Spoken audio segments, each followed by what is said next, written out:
श्याम मानव channel को आपका समर्थन देने के लिए चैनल को जरूर सब्सक्राइब करें। चैनल के नोटिफिकेशन पाने के लिए बेल आइकन भी दबाएं। अभी क्वेश्चन आंसर सेशन को हम शुरुआत करते हैं।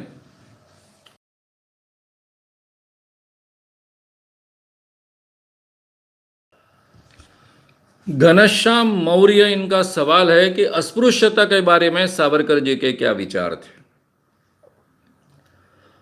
उनकी कुछ बातें तो मैंने आपके सामने रखी है। वो बार बार सवाल उठाते हैं,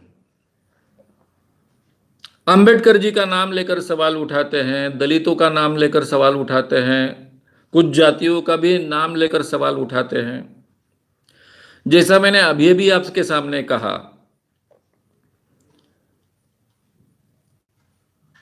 कि गाय का लग्न किया गया, शादी की गई, तो भट्ट जी उसमें उपस्थित थे, संस्कृत मंत्र बोले। सावरकर जी पूछते हैं कि इंसानों की शादी, जब महारों की शादी, दलितों की शादी होती है तो कोई ब्राह्मण उसके लिए उपस्थित नहीं होता है। वो इंसान की शादी करने के लिए नहीं जाता है, क्योंकि वहां वे लोग अस्पृश्य है, उनकी छुआछूत हो जाएगी, इस डर से वो नहीं जाता है। लेकिन गाय के शादी में बड़े उत्साह से जाता है, सभी संस्कृत मंत्र वगैरह बोलता है। इस पर से उनकी विचारधारा हमारे ध्यान में आएगी। वे सभी प्रकार के जाति भेद को नकारने वाले थे। अस्पृश्यता के केवल खिलाफ नहीं थे, केवल उसके खिलाफ बोलते नहीं थे, एक्टिवली काम करते थे। उन्होंने अपने व्यक्तिगत जीवन में कभी भी अस्पृश्यता अमल में नहीं लाई, ना उन्होंने लाई, महात्मा गांधी ने लाई, और जहां तक मुझे जानकारी है कांग्रेस के जितने भी बड़े लीडर्स थे उनमें से किसी ने अपने जीवन में अस्पृश्यता अमल में नहीं लाई। क्योंकि शुरुआत से ही गांधी जी के आंदोलन में, कांग्रेस के आंदोलन में अस्पृश्य लोग भी रहे हैं। सावरकर जी उसके बारे में बहुत एक्टिव थे। उन्होंने यानी पहले तो रोटी बंदी का आग्रह रखा कि जो रोटी बंदी है जाति जातियों में वो टूटनी चाहिए, तो वो तोड़ने का पहले आग्रह रखा। वे खुद सब जाति के लोग एक साथ में खाना खाएं इसलिए प्रोत्साहित करते थे, ऐसे कार्यक्रमों में खुद उपस्थित रहते थे, ऐसे कार्यक्रम आयोजित करने के लिए भी प्रयास करते थे। पतित पावन मंदिर में अस्पृश्यों को प्रवेश मिले, यह भी आंदोलन उन्होंने किया, और यह आंदोलन उन्होंने गांधी जी के तरीके से किया, अहिंसक तरीके से किया। तो वो अस्पृश्यता के खिलाफ थे, अस्पृश्यता के खिलाफ काम करते थे, और बहुत बहुत आलोचना भी करते थे। यानी उन्होंने अपने आर्टिकल्स में कई जगह लिखा है कि दलितों में भी इतनी जाति विषमता है कि वो मराठों के साथ में और ब्राह्मणों के साथ में खाना खाना चाहते हैं, लेकिन अपने निचली जातियों के साथ में खाना खाना नहीं चाहते। इस पर वो जाहिर तरीके से अपने आर्टिकल्स में आलोचना करते आए। ये कैसी हुई बात कि हम ऊंची जातियों के साथ में खाना खाएंगे लेकिन हमारी निचली जातियों के साथ में हम खाना नहीं खाएंगे? ये कौन सी अस्पृश्यता दूर करने का तरीका होगा? इस पर वो कड़ी आलोचना भी करते हैं। तो सावरकर जी केवल बोलने वाले व्यक्ति नहीं थे, वे आचरण में भी अस्पृश्यता के खिलाफ थे, अस्पृश्यता के खिलाफ जाहिर तरीके से थे, और इसके बारे में वो किसी को नहीं छोड़ते थे। चौंडी महाराज कर एक महाराज थे जो बहुत अच्छा काम करते ऐसे समाज में माना जाता था। वो जब अस्पृश्य लोगों को इंसान मानने के लिए तैयार नहीं, ऐसा स्टेटमेंट देने लग गए, तो सावरकर जी ने उनकी भी बहुत आलोचना की।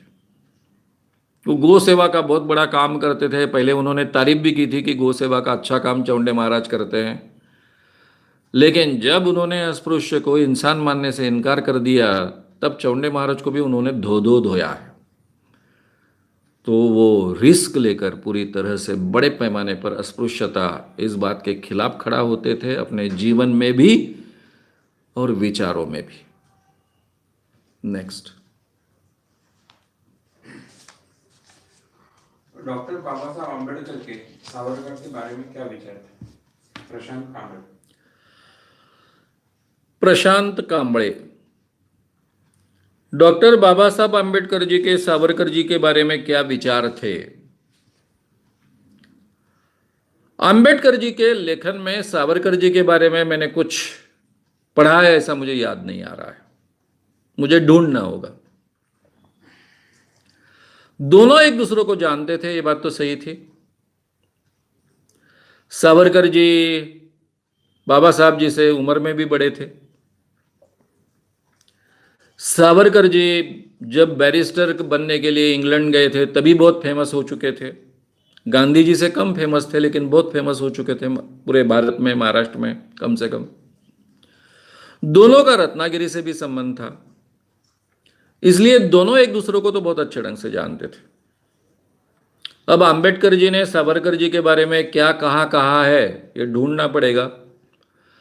लेकिन मैं जो सावरकर जी पढ़ रहा हूं उसमें कई जगह आम्बेडकर जी के बारे में लिखा गया है, बहुत ही आदर से लिखा गया है, उनका समर्थन किया गया है। इतना तो डेफिनेटली दिखता है। सावरकर जी आम्बेडकर जी का बहुत आदर करते थे, बहुत आदर के साथ में उनका कई बार वो उल्लेख करते आए। यानी एक जगह उन्होंने कहा कि हम सब चला लेते हैं, गायों का इतना समर्थन करते हैं या फिर गायों की पूजा करते हैं, ये करते हैं वो करते हैं, लेकिन आम्बेडकर जैसे इतने बड़े विद्वान व्यक्ति के हाथ से अगर हमको पानी दिया गया तो वो हम पीने को तैयार नहीं, लेकिन गाय का गोमूत्र पिएंगे। लेकिन आम्बेडकर जी के हाथ से हमें पानी मिला तो वो पानी पीने को तैयार नहीं। इस पर भी वो कटाक्ष करते हैं, आलोचना करते हैं। और तब आम्बेडकर जी को बहुत विद्वान, बहुत अच्छा इंसान ऐसा भी कहते हैं। तो रहा दूसरा हिस्सा, आम्बेडकर जी सावरकर जी के बारे में क्या सोचते थे, मुझे संशोधन करना पड़ेगा और आपके सामने कहना पड़ेगा।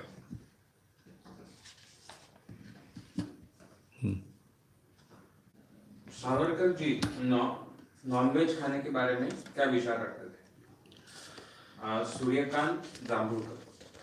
सावरकर जी ने तो नॉनवेज का, सूर्यकांत जांभूळकर इन्होंने सवाल पूछा है कि सावरकर जी नॉनवेज खाने के बारे में क्या विचार रखते थे। सावरकर जी ने तो पूरी तरह से समर्थन किया है, यानी नॉनवेज खाना ही चाहिए ऐसा उन्होंने नहीं कहा है, लेकिन जो लोग नॉनवेज खाना चाहते हैं उनको खाने का अधिकार है, उन्होंने खाना चाहिए, उनके खिलाफ किसी ने बोलना नहीं चाहिए, ये कहा है। ब्राह्मणों ने भी मांसाहार करना चाहिए, आवश्यक है तो ये कहा है।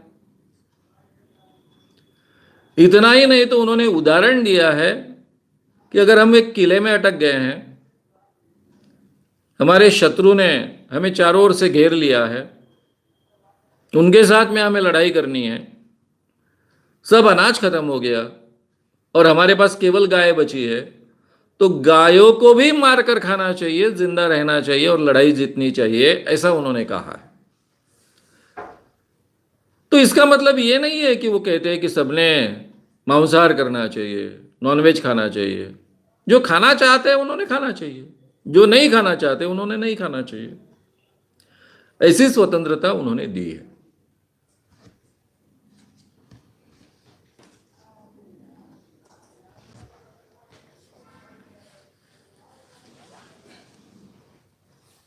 पर्यावरण की दृष्टि से पर्यावरण की रक्षा करने की दृष्टि से गणेश उत्सव को किस तरह से मनाना चाहिए?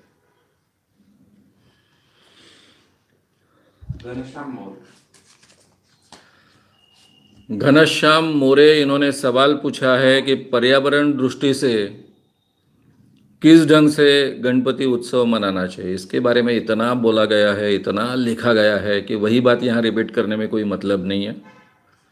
सभी बातें जग जाहिर है, बोला गया है। मिट्टी का गणपति बिना बनाना चाहिए, मूर्तियाँ छोटी होनी चाहिए, वहाँ पर जो भी चीज़ें ख़त्म नहीं होती है, प्लास्टिक है और क्या क्या है, उनको रोक देना चाहिए, उसका उपयोग नहीं करना चाहिए। ये सब बातें जाहिर तरीके से कही गई है, वही बातें रिपीट करने में कोई मतलब नहीं है। नेक्स्ट।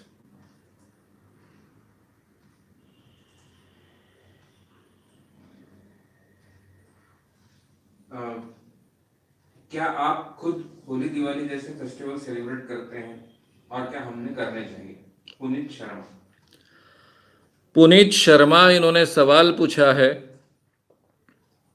क्या आप यानी मैं होली दिवाली जैसे फेस्टिवल आप मनाते हो और क्या हमने ये फेस्टिवल्स मनाने चाहिए? मेरे व्यक्तिगत के बारे में पूछोगे तो मैं कोई भी फेस्टिवल अपने जीवन में मनाता नहीं। मुझे वो बहुत मायने नहीं रखते, ऐसा मुझे लगता है। अब मेरी एक स्वतंत्र अपनी विचार की बात है ये, लेकिन इंसान के जीवन में फेस्टिवल एक बहुत महत्व का रोल प्ले करते हैं, ये मैं मानता हूं। इंसान बहाने ढूंढता है किसी के कारणवश साथ में आए, उत्सव मनाए, आनंद मनाए, ये उसके पीछे की प्रेरणा होती है। और इस प्रेरणा के तहत किसी खास फेस्टिवल के समय में सब लोग इकट्ठा आते हैं, मिलते हैं, साथ में उसको मनाते हैं। इसमें से भाईचारा बनता है, इसमें बंधुत्व बढ़ता है, एक दूसरे का सम्मान करना सीखते हैं, एक दूसरे के साथ में एडजस्ट होना सीखते हैं और एक दूसरे के साथ में आनंद प्राप्त करना भी सीखते हैं। तो ये अच्छी बात है। दिवाली के बहाने पूरे फैमिली के लोग अलग अलग जगह जो रहते हैं एक साथ में आने की कोशिश करते हैं, समय निकालकर सब साथ में आते हैं, तो एक बहाना मिल जाता है कभी ना कभी, कम से कम साल में एक बार सब लोगों ने आना चाहिए, इसलिए अच्छी बात है।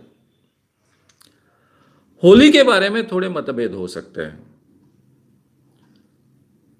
होली के पीछे का उद्देश्य बहुत अच्छा रहा है। होली में एक दूसरों को रंगों में नहाया जाता है, थोड़ी बहुत गाली गलौज भी होती है, इसमें से भाईचारा बढ़ने में मदद हो सकती है। आगे चलकर उसको थोड़ा विभत्स स्वरूप आ गया। होली यानी भांग पीना, होली यानी इस ढंग की कुछ बातें करना, होली यानी एक दूसरे की दुश्मनी निकालना, ये गलत बातें उसमें आ गई है। लेकिन होली के पीछे का उद्देश्य अच्छा ही था, दिवाली के पीछे का उद्देश्य भी अच्छा ही था। हमारे जो भी त्यौहार है वो त्योहारों को कोई मतलब था, उनके पीछे की कथाएं छोड़ दे आप। हालांकि हर त्योहार का संबंध हमारे कृषि कल्चर से रहा है, कृषि संस्कृति से रहा है, और वो मायने रखती है हमारे देश के लिए। तो इसलिए ये त्यौहार मनाना आम इंसान के लिए बहुत अच्छी बात है। आनंद से सबने मनाना चाहिए, भाईचारे के साथ में मनाना चाहिए। दूसरे धर्मों के लोग भी एक दूसरे के त्योहारों में शरीक होने चाहिए। ये इंसानियत के लिए अच्छी बात है।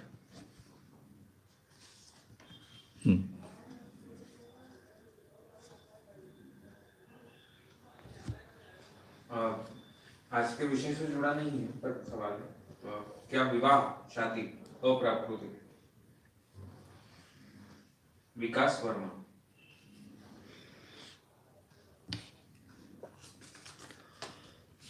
विकास वर्मा, इनका सवाल है कि क्या विवाह शादी ये अप्राकृतिक है? विवाह संस्था का इतिहास, ये व्याख्यान ऑलरेडी यूट्यूब पर अपलोडेड है, आप विस्तार से इस बात को समझ सकते हैं, उसमें कही गई है। दो पैर का हम जो प्राणी है, इस प्राणी का पूरा आयुर्मान 10 लाख सालों का है। आज का इंसान जैसा है वैसा भी माने तो भी 1 लाख सालों का हमारा इतिहास है। और शादी का इतिहास केवल 5-6 हजार सालों का है। 5,000 साल पहले शायद ये प्रथा शुरू हुई होगी, आज जैसी शादी नहीं। पहले बच्चे क्यों होते थे किसी को पता नहीं चलता था। टोलियों में लोग रहते थे, गुफाओं में रहते थे। गुफाओं में स्त्री पुरुष खाना खाते थे, उस ढंग से एक दूसरे के साथ में आते थे, सेक्स करते थे, बच्चे होते थे। लेकिन सेक्स करने के जरिए बच्चे होते ये इंसान को पता नहीं था। जब वो खेती करने के लिए नीचे आया, अलग अलग गांव बनाकर रहने लग गया, क्योंकि खेती के लिए जमीन की आवश्यकता थी। जंगलों में वो जमीन का निर्माण करना, पूरे के पूरे टोली के सदस्य अब एक जगह नहीं रह सकते थे। पुरुषों को तो बच्चे होते क्यों होते यही पता नहीं था, लेकिन माओ के पेट से बच्चे बाहर आते हैं, इसलिए माँ उनको पहचानती है, क्योंकि उनका संगोपन भी करना होता है, उनका पालन पोषण करना होता है। तो एक माँ उसके बच्चे इस ढंग से एक जगह इकट्ठा हुए। ये पहली बार मातृसत्ता कुटुंब पद्धति शुरू हुई, फैमिली शुरू हुई। तब भी कौन किससे बच्चा प्राप्त होता है इसका कोई मतलब नहीं था। उनके पुरुष जोड़ीदार रहते थे जो एक दूसरे को चाहते थे, साथ में रहते थे, संबंध आते थे, बच्चे पैदा होते थे। मां के बाद में जो भी संपत्ति इकट्ठा हुई, अभी संपत्ति इकट्ठा होने लगी। जब वो गुफाओं में रहते थे तब संपत्ति बहुत मर्यादित थी। संपत्ति यानी क्या, जानवरों की चमड़ी, इसके अलावा कोई संपत्ति नहीं रहती थी। फल तो खराब हो जाते थे। ऐसी कोई चीज नहीं थी कि जो दीर्घकाल टिके। लेकिन जब वो खेती करने लग गए, फिर पशु पालने लग गए साथ में, अब अनाज इकट्ठा होने लग गया, पशुओं की पैदाइश बढ़ने लग गई, तो वो संपत्ति बनने लगी। जब पशु इंसान के कंट्रोल में आए तब पता चला कि मेल और फीमेल साथ में आए बगैर नए बच्चे पैदा नहीं होते। तो वही नियम इंसानों को लागू होता है। तो इसलिए पुरुषों के ये ध्यान में आया कि हमारे बगैर बच्चे पैदा नहीं हो सकते। और उन दिनों इंसानों की संख्या बहुत महत्व की बात थी, क्योंकि मरने का प्रमाण बहुत ज्यादा था। जानवर खा जाते थे, लड़ाई में मारे जाते थे, बीमारियों से मरते थे, कई कारणों से इंसान मरते थे। मरने का प्रमाण ज्यादा था और संख्या बल बहुत महत्व की बात थी। इसलिए इंसान का पैदा होना भी बहुत महत्व का था। जब यह ध्यान में आया पुरुषों के कि हमारे बगैर बच्चे पैदा नहीं होते हैं, और स्त्री कम से कम बच्चा जब छोटा होता है और वो गर्भवती होती है तो कई काम करने योग्य नहीं रहती है, नहीं तो बच्चे को उसके कारण धोखा हो सकता है, बच्चा मर सकता है। इसलिए धीरे धीरे अनुभव के आधार पर यह प्रथा बन गई थी कि जब स्त्री गर्भवती होती है तो उसने ऐसे ऐसे काम नहीं करने हैं। पुरुषों को ऐसी मर्यादा नहीं थी, इसलिए उन कामों में पुरुष ज्यादा एक्सपर्ट बनते गए। स्त्रियां वो काम नहीं कर सकती थी, हमेशा गर्भवती रहती थी। जो स्त्रियां बच्चे पैदा करने की जिसमें क्षमता थी, वो हमेशा 1.5-2 साल में एक बच्चा पैदा करने के लिए तैयार हो जाती थी, क्योंकि बार बार सेक्स होता था, किसी के साथ भी होता था, तो बच्चे पैदा होने के चांसेस बढ़ते थे, गुंजाइश बढ़ती थी। इस कारण पुरुषों ने धीरे धीरे ये सूत्र अपने हाथ में लिए और पुरुष अभी फैमिली का प्रमुख बन बैठा, टोली का प्रमुख बन बैठा। जब पुरुष प्रमुख बन बैठा तब यह प्रॉब्लम आया कि मेरे बाद में मेरे बच्चे के हाथ में ही जानी चाहिए सारी संपत्ति। स्त्री के पेट से बच्चा जब बाहर आता है वो पहचानती है अपने बच्चे को, पुरुष का बच्चा कौन सा, स्त्री पर निर्भर है। और इसलिए मेरे बच्चे के ही हाथ में मुझे राज का सूत्र देना है या फिर संपत्ति देनी है, मेरा वंश निर्धारण करना है, इसलिए पुरुषों ने स्त्रियों पर बंधन लादने शुरू किए। ये मेरी पट्टरानी है, इसका किसी और पुरुष के साथ में संबंध ना आए। और इसमें से फिर विवाह संस्था पनपते गई। जो राजा करते हैं वो फिर प्रधान करते हैं, मंत्रीगण करते हैं, बड़े बड़े सैन्य अधिकारी करते हैं, फिर छोटे सैनिक करते हैं, फिर छोटे सरदार करते हैं, फिर छोटे जमींदार करते हैं। ऐसी वो बात फैलती गई, नीचे तक गई, और विवाह संस्था कई हजार सालों में धीरे धीरे पनपते गई। 2500 साल पहले, 2.5 पौने 3 हजार साल पहले जब सभी धर्म आज जो बचे हैं पैदा हुए, उनमें से कुछ धर्म जैसे बौद्ध धर्म है, जैन धर्म है, इवन यहूदी धर्म उसी के आसपास पैदा हुआ या पहले पैदा हुआ ऐसा माना जाता है। तो इन धर्मों ने धर्म ग्रंथों में उसके कुछ नियम सम्मिलित किए, इसलिए उसको धर्म का आधार मिल गया और इस ढंग से ये शादी की संस्था बने। ये प्राकृतिक नहीं है, ये बात तो सही है। शादी की संस्था हमने बनाई है। नेचर ने स्त्री पुरुष में सेक्स इसलिए रखा कि बच्चे पैदा हो, क्योंकि नेचर में निरंतरता की आवश्यकता है। नेचर के निरंतरता के लिए आवश्यक होने वाली ये बात, उस पर हमने मर्यादा ला दी। ये बात तो प्राकृतिक नहीं है, हमने तैयार की है। लेकिन इंसान ने जो भी अच्छी संस्थाएं निर्माण की, उसमें शादी की एक संस्था है जो अच्छी संस्था मानी जाती है। कम से कम बच्चों के लालन पोषण के लिए यह संस्था बहुत आवश्यक संस्था है। इसलिए शादी का महत्व आज भी है, कल भी रहने वाला है।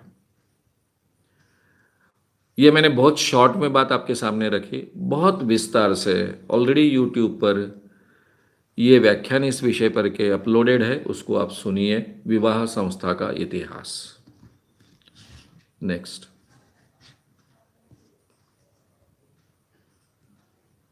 हिंदू महासभा और आरएसएस में क्या संबंध था, क्या संबंध है? ओशन नंदनवार पुणे इन्होंने सवाल पूछा है कि हिंदू महासभा में और आरएसएस में क्या संबंध है। हम में से काफी लोगों को लगता है कि आरएसएस और हिंदू महासभा ये बहुत नजदीक नजदीक के भाई होंगे। हिंदू महासभा ये पहले स्थापित हुई बात है। आरएसएस के निर्मित में इनके लोगों का, यानी हिंदू महासभा के कुछ लोगों का, जैसे मुंजे वगैरह है, इनका सहयोग भी रहा है। इवन स्वातंत्र वीर सावरकर के बड़े भाई थे बाबूराव सावरकर, उन्होंने उसके लिए काफी मदद भी की है हेडगेवार जी को। लेकिन दोनों के विचारधारा में बहुत अंतर रहा है। कई सावरकरवादी आरएसएस से जुड़े, क्योंकि बाद में हिंदू महासभा का काम तो बहुत चला नहीं। तो जो एक्टिव थे, जिनको ऐसा लगता था कि ये काम चलना चाहिए, वो आरएसएस के साथ में जुड़े। तो आरएसएस में सावरकरवादी विचार, यानी सावरकर जी के जो विज्ञानवादी विचार थे, उसका समर्थन करने वाले, उसको मानने वाले लोग भी हैं। कम संख्या में है, लेकिन है। लेकिन दोनों की विचारधारा में बहुत अंतर है। जब मैं सावरकर जी का हिंदुत्व ये विषय लूंगा, तब इस बारे में बहुत विस्तार से ये बात आपके सामने रखूंगा। सावरकर जी का हिंदुत्व और आरएसएस का हिंदुत्व एक नहीं है, उनमें बहुत बड़ी भिन्नता है। हालांकि सावरकर जी को हिंदुत्ववादी कहना ही मुझे मान्य नहीं है। क्यों नहीं है, ये तो बात मैं रखने वाला हूं। क्यों वो हिंदुत्व शब्द का उपयोग करते थे, ये भी बात मैं आपके सामने रखने वाला हूं। लेकिन हिंदुत्व इस विषय पर जब बोलूंगा, तब बहुत विस्तार से ये बात लूंगा। नेक्स्ट। एक बाबा है दिनेश्वर महाराज, उनके भक्त ऐसा सवाल पूछ रहे हैं कि श्याम मानव जी के पास कौन सी सिद्धि है। उनका दावा है कि उनके जो बाबा है दिनेश्वर जी, उनके पास सिद्धियां हैं, वो लोगों पे जादू टोना करते हैं, उनका भूत निकालते हैं। श्याम मानव जी के पास कौन सी सिद्धि है, नाम नहीं बता रहे। कौन से महाराज के? दिनेश्वर। अच्छा, कोई दिनेश्वर महाराज नाम के बाबा है, उनको उनके भक्तों ने सवाल पूछे हैं, उन्होंने खुद अपने नाम नहीं बताए हैं, शायद नाम को गुप्त रखना चाहते हैं वे।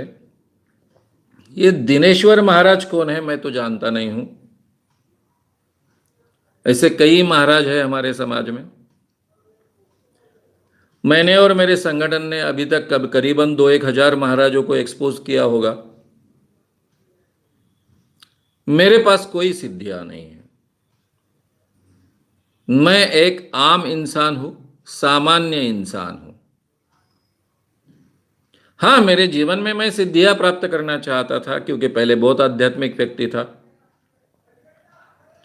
सभी प्रकार की सिद्धियां मैं प्राप्त करना चाहता था। उसके लिए मेरे जीवन के शुरुआत में मैं कई बाबाओं का भक्त भी बना। एक तरफ आचार्य विनोबा भावे जैसी व्यक्ति मैं बहुत नजदीक से देखता था, जो बहुत बड़े योगी थे, लेकिन अंधविश्वासी बिल्कुल नहीं थे। और दूसरी तरफ कई चमत्कार करने वाले, अपने आप को सिद्धि प्राप्त पुरुष कहते, ऐसे कई बाबाओं का मैं भक्त रह चुका हूं।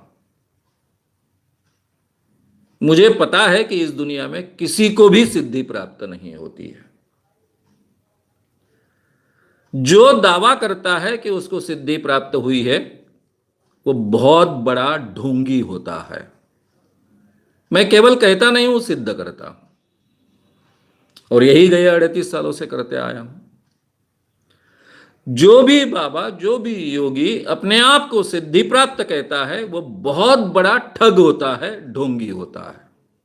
मैं ये जाहिर तरीके से कहते आया हूं, आज भी कहता हूं। अब इतने सालों से कहते आया हूं और इतने बाबाओं को एक्सपोज करते आया हूं, मेरा संगठन एक्सपोज करते आया है, हजारों कार्यकर्ता मेरे संगठन में है, तो वो बात रिपीट करने में कोई मुझे ज़्यादा महत्व का नहीं लगता है। लेकिन इस दुनिया में किसी को भी सिद्धि प्राप्त नहीं होती है। आपके जो भी बाबा है, उनका नाम तो मैं जानता नहीं हूं, ये बाबा अगर दावा करते हैं कि उनको सिद्धि प्राप्त है, तो मुझसे अभी जान लीजिए कि ये बाबा झूठा है, ढोंगी है और भागने वाला है। ये पहले ही मैं जाहिर कर रहा हूं। भाई, आपके पास सिद्धि है तो सिद्ध करने के लिए आगे आइए ना। मेरे संगठन का 25 लाख रुपए का प्राइस है। अब इन बाबाओं के लिए 25 लाख ये बहुत मामूली रकम है, मैं जानता हूं, क्योंकि वो लोगों को ठग ठग कर करोड़ों रुपए कमाते हैं। लेकिन 25 लाख रुपए महत्व के नहीं है। इस बाबा में अपनी सिद्धि है, ये सिद्ध करने के लिए आ गया है। अब तो आध्यात्मिक विषय का मेरा अच्छा गहरा अध्ययन है। सिद्धि के जरिए क्या हो सकता है? जिसे सिद्धि प्राप्त होती है उसमें चमत्कार करने का सामर्थ्य आता है। कोई भी प्रकार के वो चमत्कार कर सकता है। जैसे पुट्टपार्थी के सत्य साई बाबा हवा में हाथ घुमाते हैं, सोने की चेन निर्माण करते हैं, अंगूठी निर्माण करते हैं, बभूति निर्माण करते हैं। महाराष्ट्र का गुलाब बाबा था, हवा में हाथ घुमाता था, वो गुलाब का फूल निर्माण करता था, कभी खड़ी शक्कर निर्माण करता था। तो ऐसा कोई भी चमत्कार से कोई चीज निर्माण कर सकते हैं, जो मैं हर प्रोग्राम में करके बताते आया हूं। टीवी पर भी कई करके बताया है, यूट्यूब चैनल पर भी करके बताया है। ये हैंड ट्रिक्स होती है, इसको स्लाइट ऑफ हैंड्स कहते हैं, हाथ चलाकी कहते हैं। ये कोई चमत्कार वगैरह नहीं होता है। और इसलिए हमारा आह्वान है कि हम जो भी बाबा हमारे सामने चमत्कार करने का दावा करेगा, उसने पहले डिक्लेयर करना है कि वो क्या करके दिखाने वाला है, यानी क्या चमत्कार करने वाला है। उसके बाद में हम उसको ऊपर से नीचे तक जांचेंगे, अलग अलग एंगल से कैमरास लगाएंगे और फिर वो चमत्कार कर कर बताए। अगर हमने जांचने के बाद में कोई भी वो चमत्कार कर कर बताता है, कोई चीज निर्माण कर कर बताता है, कैमरास के एंगल लगे हैं और उसमें स्लाइट ऑफ हैंड नहीं है, हाथ चला कि नहीं है, तो उसको सीधा सीधा 2 बार ये चमत्कार रिपीट करना पड़ता है। क्योंकि पहली बार शायद हमारी नज़र से एक आधी चीज छूट जाए तो दूसरी बार ना छूटे, इसलिए ये 2 बार होता है। 2 बार वो उसको सिद्ध करेगा तो उसको 25 लाख रुपए का प्राइज मिलेगा मेरे संगठन का। फिर डॉक्टर नरेंद्र दाभोलकर जी के संगठन का 21 लाख रुपए का प्राइज है। सेकंड टाइम में उनको भी मैं बुला लूंगा तो वो भी प्राइज उनको एट ए टाइम मिल जाएगा। और बाकी पूरे दुनिया में 6 करोड़ रुपए के प्राइजेस है, वो भी प्राइज की व्यवस्था मैं उनके लिए कर दूंगा। तो सिद्धि प्राप्त होती है तो चमत्कार करने का सामर्थ्य प्राप्त होता है। वो हमारे सामने फ्रॉड एंड प्रूफ कंडीशंस के अंदर कर कर बताया। दूसरा, जिसे सिद्धि प्राप्त होती है उसे भूत भविष्य वर्तमान का पता चलता है, उसे अपने आप भूत भविष्य वर्तमान मालूम होता है। इतना ही नहीं तो उसमें कई आध्यात्मिक शक्तियां जागृत होती है, जैसे दूसरे मन के विचार अपने आप जानना। यह सिद्ध करने के लिए आगे उसके टेस्ट लेंगे। आप में पहले कौन सी शक्ति है ये आप बताइए, उसके बाद में उस ढंग की टेस्ट हम आयोजित करेंगे। जैसे किसी को कहना है कि उसे टेलीपैथी आती है, दूसरे के मन के विचार पता चलते हैं, तो हम एक व्यक्ति रखेंगे, उसके हाथ में एक चीट देंगे, वो चीट को पढ़कर वो दोहराए, महाराज जी पहचाने कि वो चीट में क्या लिखा है, सिद्ध हो जाए 2 बार तो उनको 25 लाख रुपए का प्राइज मिलेगा। तीसरा है, हर प्रकार की बीमारी ठीक करने की क्षमता सिद्धि प्राप्त व्यक्ति को आती है। वो हर बीमारी को ठीक करता है। ये तीनों आह्वान है, इनमें से कोई भी एक शक्ति उनमें है जो भक्त लोग जानते हैं, वो शक्ति का दावा उनके सामने रखिए, सिद्ध करने के लिए बोलिए, हमारे सामने आइए। अगर उनको 25 लाख रुपए का प्राइस चाहिए तो 2.5 लाख रुपए जमा करने होंगे। उनका पराभव होता है तो ये 2.5 लाख रुपए जब्त हो जाएंगे। जीतते हैं तो उनको 2.5 लाख उनके वापस मिलेंगे, प्लस 25 लाख रुपए मिलेंगे। अगर पहली बार उनका पराभव होता है तो उनको भी एक चांस दिया जाएगा सेकंड टाइम में, अगर वो करना चाहते हैं कंडक्ट तो। और पहली बार जीतते हैं तो उनको दूसरी बार ये प्रयोग फिर से रिपीट करना पड़ेगा। इस ढंग का यह आह्वान है। रहा सवाल वो भूत प्रेत ठीक करते हैं, तो मेरे ही YouTube चैनल पर भूत क्या होता है इसकी विस्तार से जानकारी आपके सामने रखी है। मुझे खुद, मैं 10वीं क्लास में पढ़ रहा था तब मुझे भूत लगा था और मांत्रिक ने उतारा था, और मेरे जीवन में उसी मांत्रिक को मैं एक्सपोज करने गया था।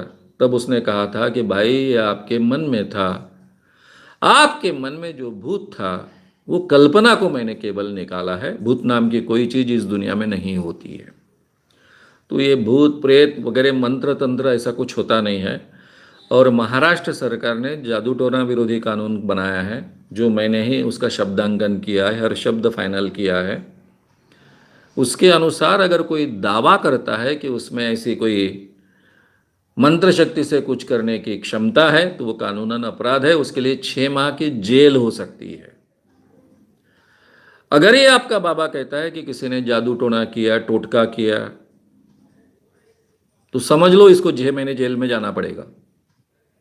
ये कानूनन अपराध है महाराष्ट्र में, ऐसा कहना भी कानूनन अपराध है, और इसको प्रोत्साहन देना भी कानूनन अपराध है। रहा सवाल आपके महाराज के पास अगर कोई मंत्र शक्ति है और उस मंत्र शक्ति के द्वारा कुछ किया जा सकता है, तो जो मांत्रिक भूत उतारता है वो भूत चढ़ा सकता है। सिंपल लॉजिक है। जिसे भूत उतारना आता है उसे भूत चढ़ाना आता है। तो हम हमारे कार्यकर्ता देंगे, आपके महाराज उनको भूत चढ़ाकर बताए और सीधा 25 लाख रुपए का प्राइज ले जाए 2 बार कर कर। भूत चढ़ाने के बाद में वो क्या करेगा ये भी पहले बता दे।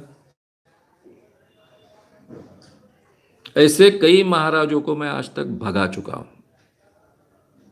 इतने भागते हैं कि उनका पता भी नहीं चलता है। तो ये जो कुछ भक्त है, उन्होंने अपने महाराज से ये बातें कहो, उनको ये वीडियो सुनाओ, और कब आह्वान स्वीकारने वाले हैं ये भी जानकारी हमको दो, ताकि बहुत दिनों से कोई बाबा सामने नहीं आया है। हम भी चाहेंगे, हमारे कार्यकर्ता भी काफ़ी दिनों से उत्साहित है कि कोई ऐसा आए आगे जिसको हम जाहिर तरीके से एक्सपोज कर पाए और उसका ढोंग धतूरा लोगों के सामने ला पाए। तो आपके बाबा को ले आइए। आप प्रामाणिक भक्त हो सकते हो, आपकी श्रद्धा हो सकती है आपके बाबा पर, इसलिए मैं आपको बिल्कुल दोष नहीं दूंगा, क्योंकि मैं भी एक ज़माने में ऐसा ही था, इसलिए मैं आपकी श्रद्धा को समझ सकता हूं। लेकिन आपके बाबा में ऐसी कोई शक्ति नहीं है, ये मैं जाहिर तरीके से कह रहा हूं।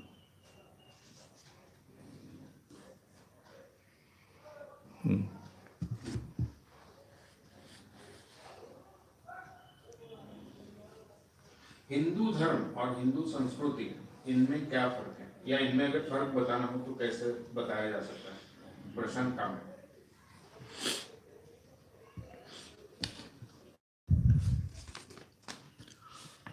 प्रशांत कांबळे, इनका सवाल है कि हिंदू धर्म और हिंदू संस्कृति, इसमें क्या फर्क है। यह सवाल ही काल्पनिक है, इसलिए कि इस दुनिया में हिंदू धर्म नाम की कोई भी चीज नहीं है।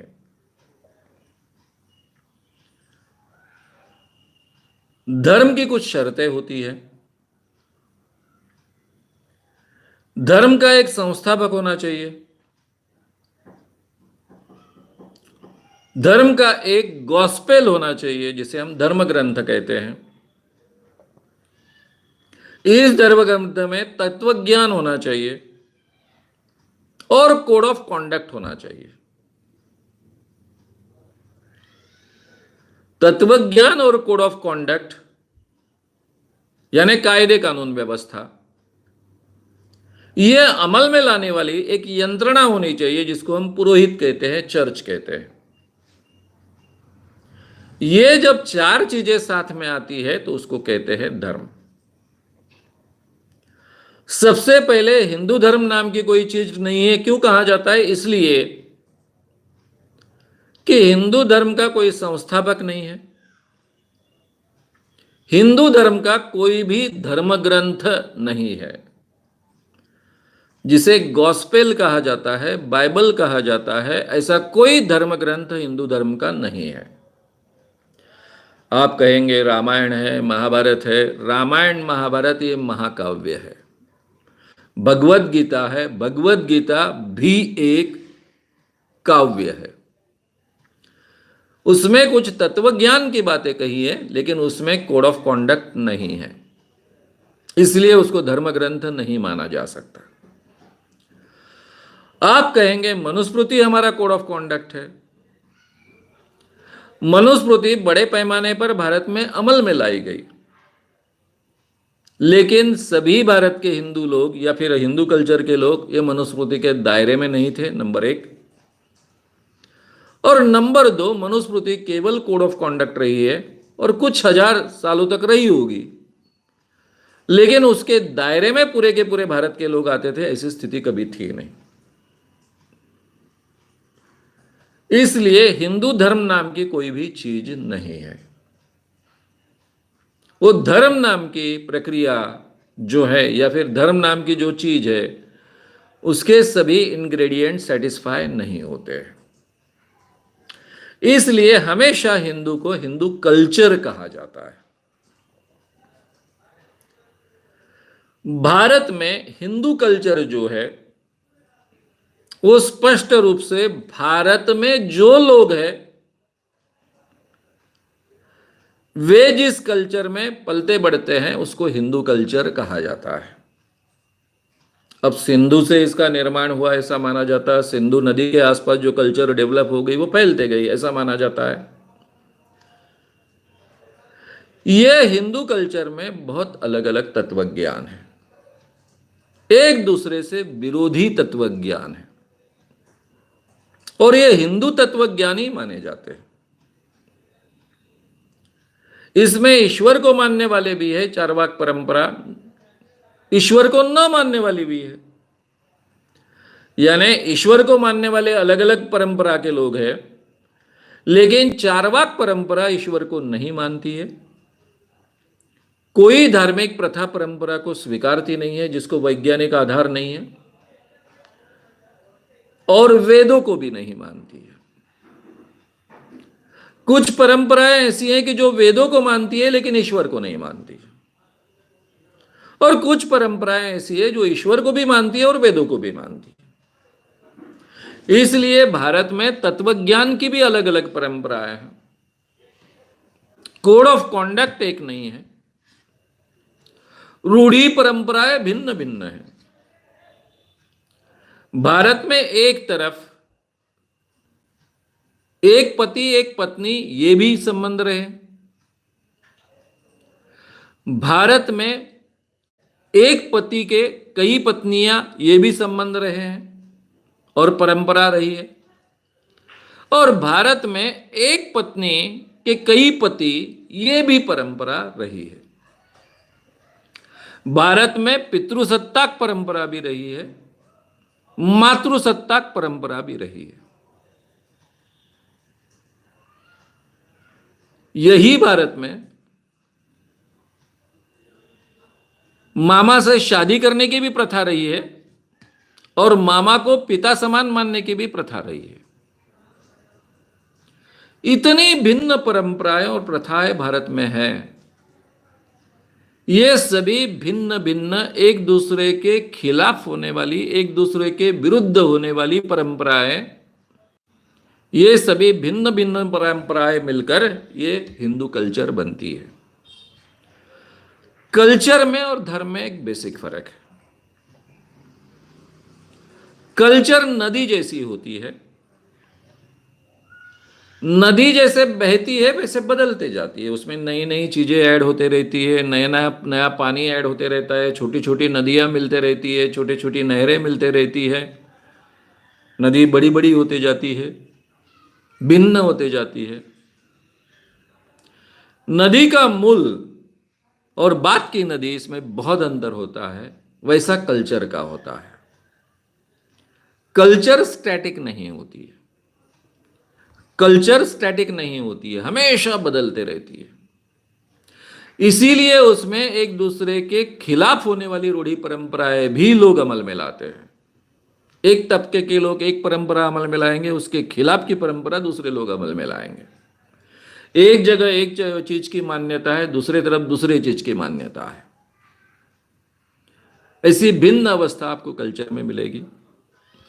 2500 साल पहले सभी कल्चर्स थी, धर्म नहीं थे, और हिंदू कल्चर का रूपांतरण कभी हिंदू धर्म में नहीं हुआ।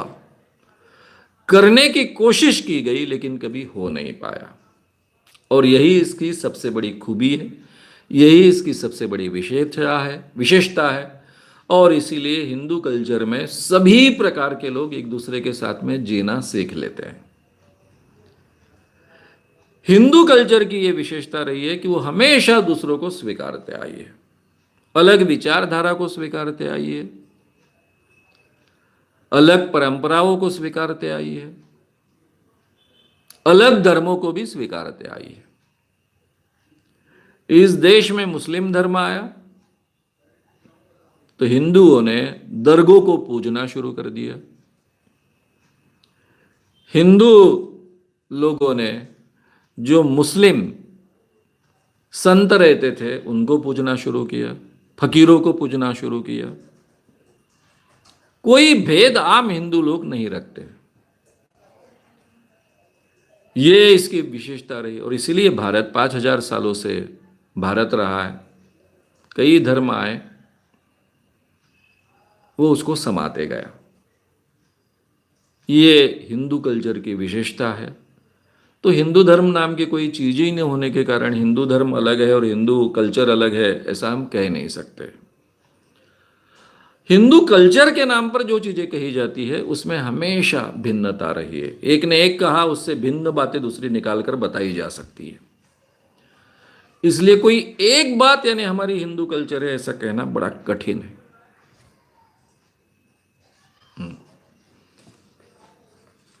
सत्यमेव जयते नाम के चैनल से सवाल है कि जो अंधश्रद्धा निर्मूलन कानून महाराष्ट्र में बना, उसमें से नंदी बैल वाले जो होते हैं, नंदी बैल से भविष्य बताते हैं, उनको छूट क्यों दी गई?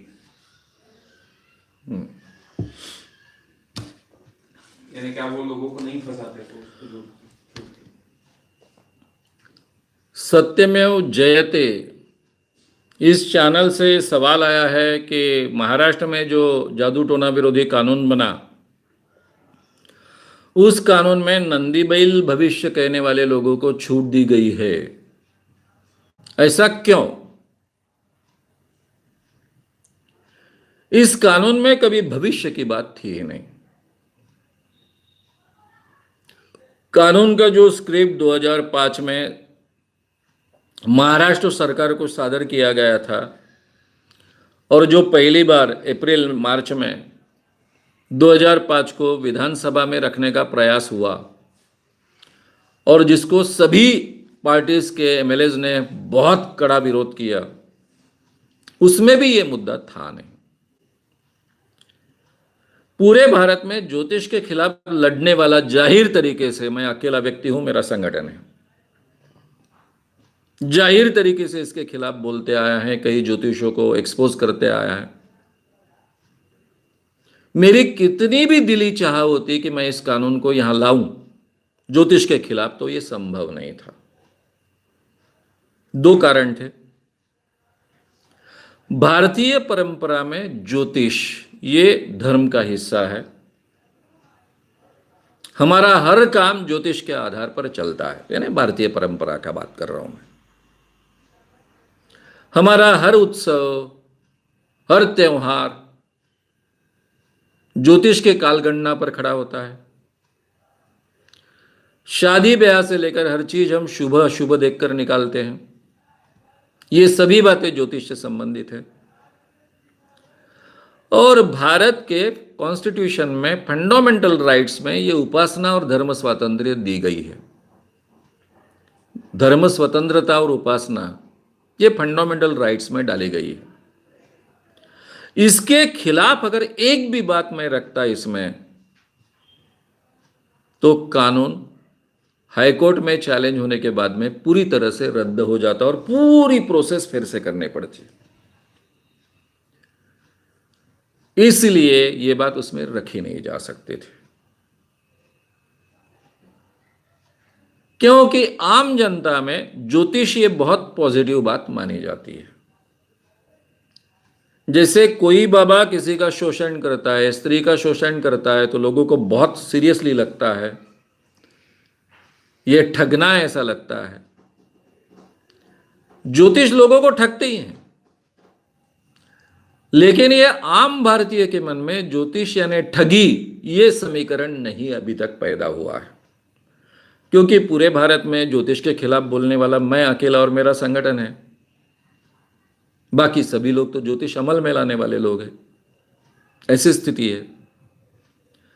इसलिए मुझे जो कानून बनाने का अवसर प्राप्त हुआ, उसमें जो मैंने बदलाव किए, वो बदलाव इस ढंग से किए कि कानून ज्यादा बेहतर बने, कड़ा बने और सबका समर्थन उसको प्राप्त हो। और सबका समर्थन उसको प्राप्त हुआ।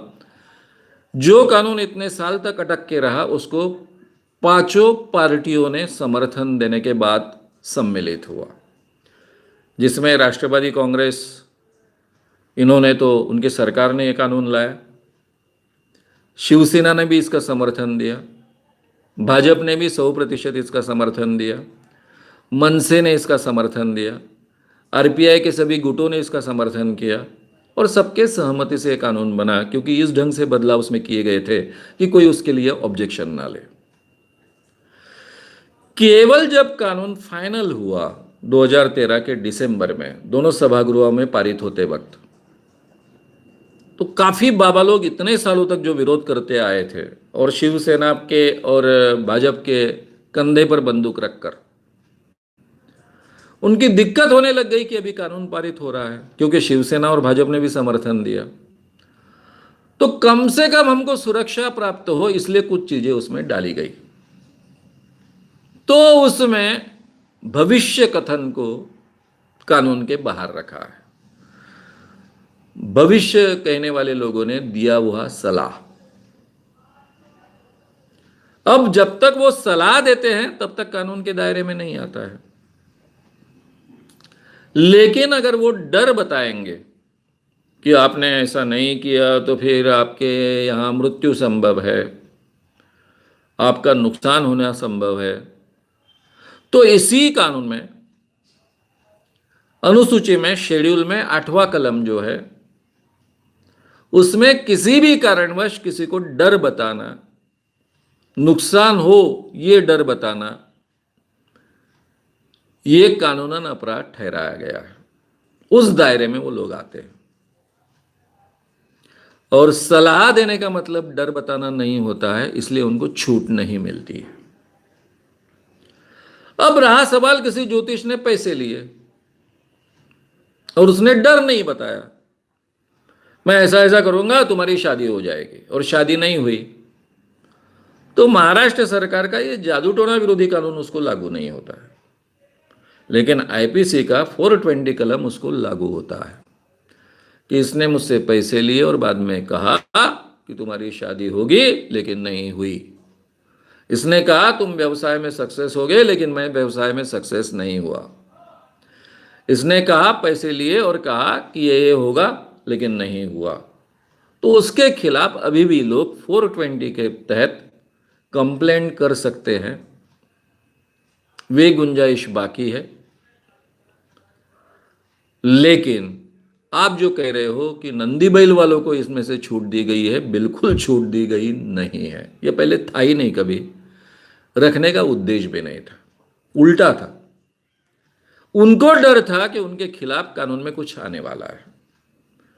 तो जब उनके लीडर्स को ऐसा पता चला कि ये कानून में मैं सुधार कर रहा हूं, क्योंकि एमएलएस की तरफ से उनकी तरफ जानकारी जाती थी, तो वो मुझसे मिलने आए थे। मैंने तो कहा था बिल्कुल कानून में तुम्हारे खिलाफ कुछ भी नहीं है, कुछ भी कहो।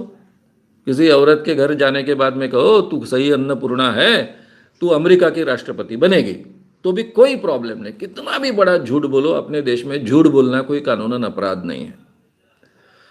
लेकिन अगर तुमने बोला कि भाई आगे के दिन बड़े खराब आने वाले हैं, शनि का तुम पर कोप होने वाला है,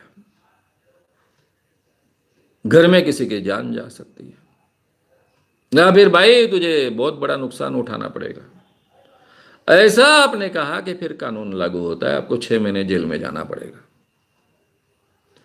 तब वे मुझसे कह रहे थे कि सर वही बात हो गई ना, वही तो हम कह रहे थे, अच्छा अच्छा बताकर थोड़ी लोग पैसे देते हैं, लोगों को डर बताना पड़ता है तब पैसे देते हैं।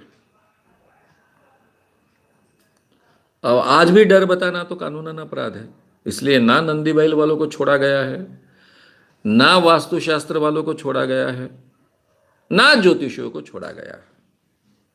किसी को एक्सक्लूड नहीं किया गया है। कानून में जो चीजें नहीं थी उन्हीं को एक्सक्लूजन का जो 12वां कलम है उसमें रखा गया है। तो कानून से किसी को छूट नहीं दी गई है, कानून में पहले था भी नहीं, लाना भी संभव नहीं था। नेक्स्ट। गांधी जी भी रोज लोगों को प्रवचन देते थे, और आपने कहीं कहा था कि प्रवचन अंधश्रद्धा फैलाने के लिए होता है, तो इसका मतलब क्या गांधी जी भी बाबा की तरह लोगों को इकट्ठा करते थे? आकाश चंदनकर।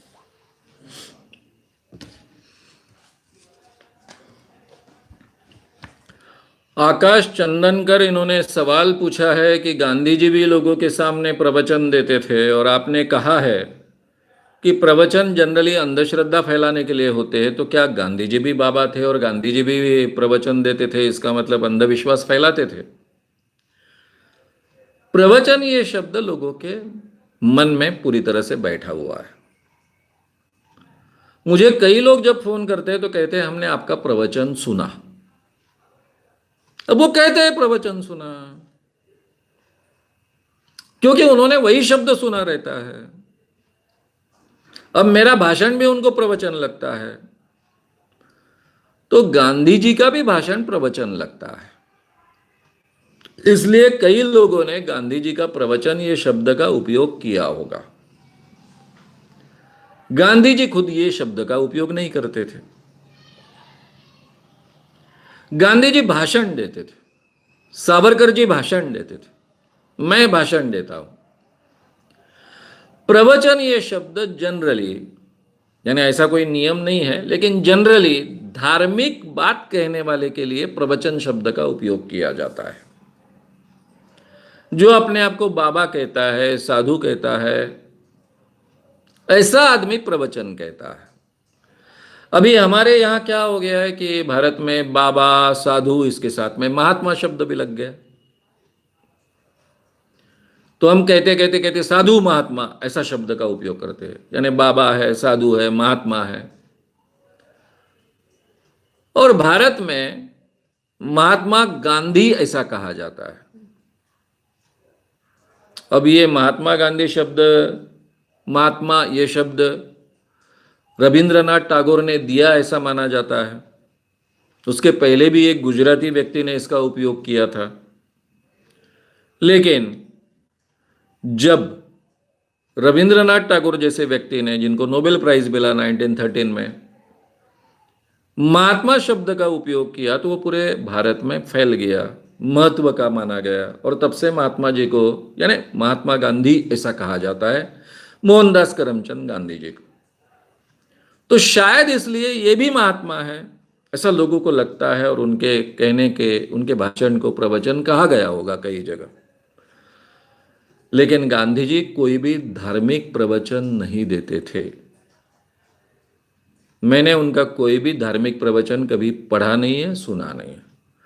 हाँ, उनके राजकीय बातों में भी अहिंसा की बात होती है, ब्रह्मचर्य की शायद बात होती है, और कुछ बातें होती जो धार्मिक लग सकती है। लेकिन प्योरली धार्मिक बात ऐसा वो कभी वो प्रवचन उन्होंने दिया नहीं है, जिसको हम प्रवचन कहते हैं। ये शब्द उनके व्याख्यान के लिए या फिर भाषण के लिए गलती से उपयोग में आया होगा। नेक्स्ट।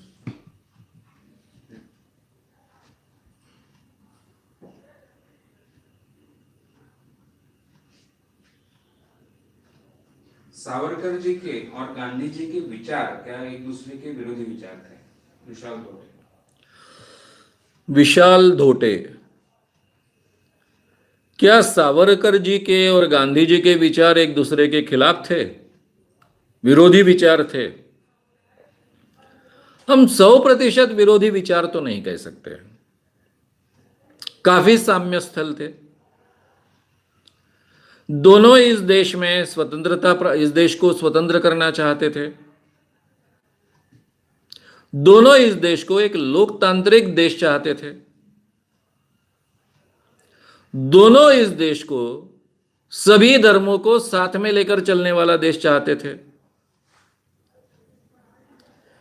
दोनों इस देश में अस्पृश्यता नहीं होनी चाहिए ऐसा मानते थे।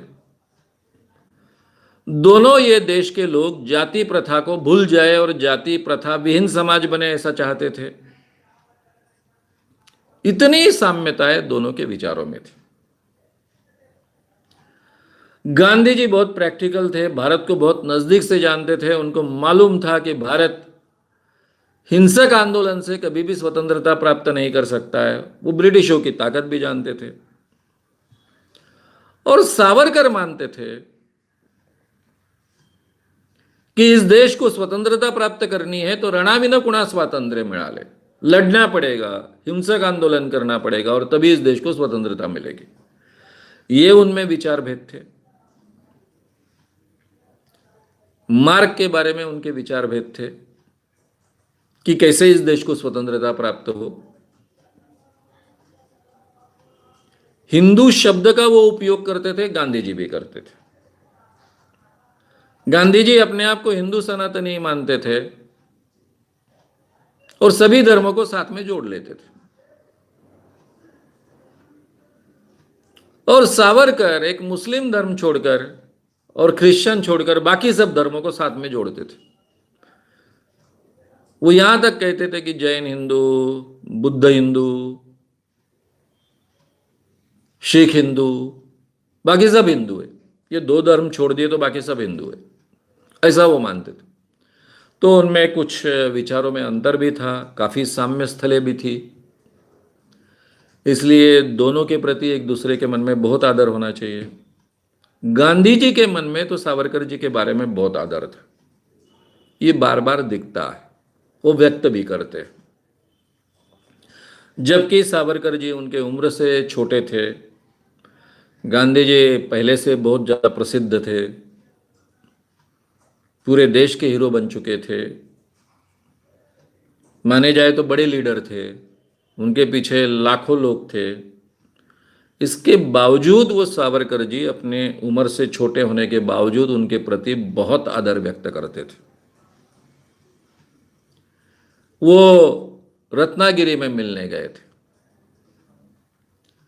उन्होंने समय मांगा था, सावरकर जी तब रत्नागिरी में थे। गांधी जी रत्नागिरी में एक भाषण के लिए गए, उन्होंने समय मांगा कि मुझे सावरकर जी से मिलना है। सावरकर जी के मन में काफी गुस्सा था, उन्होंने कहा मुझे समय नहीं है, मैं नहीं मिलना चाहता हूं गांधी जी को। गांधी जी का भाषण शुरू होने के बाद में उन्होंने कहा कि मैं रत्नागिरी बहुत दिनों से आना चाहता था, मुझे यहां की दो चीजें बहुत आकर्षित करती है, इसलिए मैं आना चाहता था। एक यहां का सुंदर समुंदर, और दूसरा यहां पर एक बहुत बड़ी व्यक्ति है, इस देश का सुपूत है, जिनका नाम है स्वतंत्र वीर सावरकर।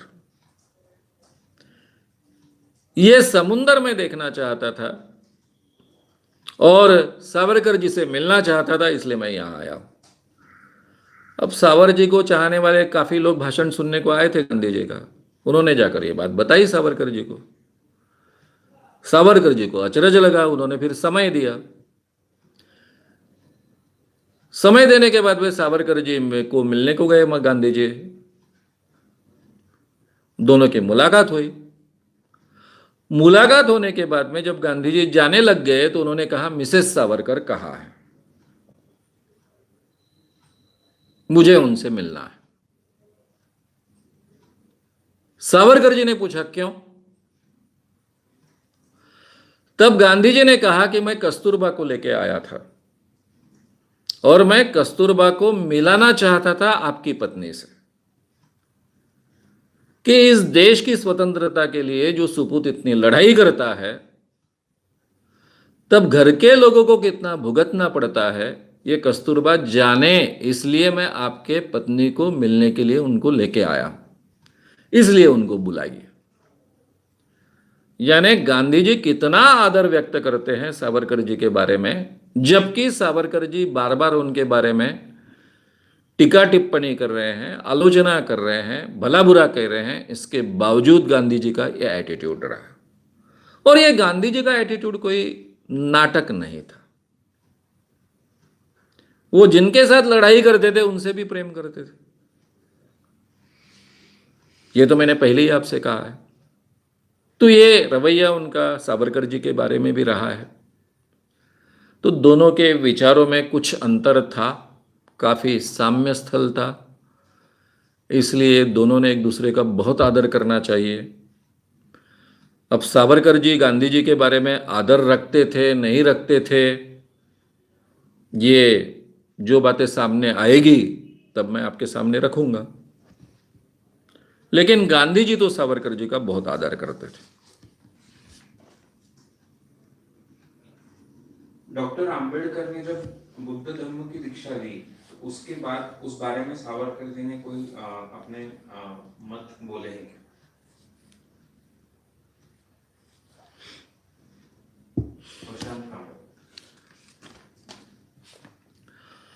प्रशांत कांबळे,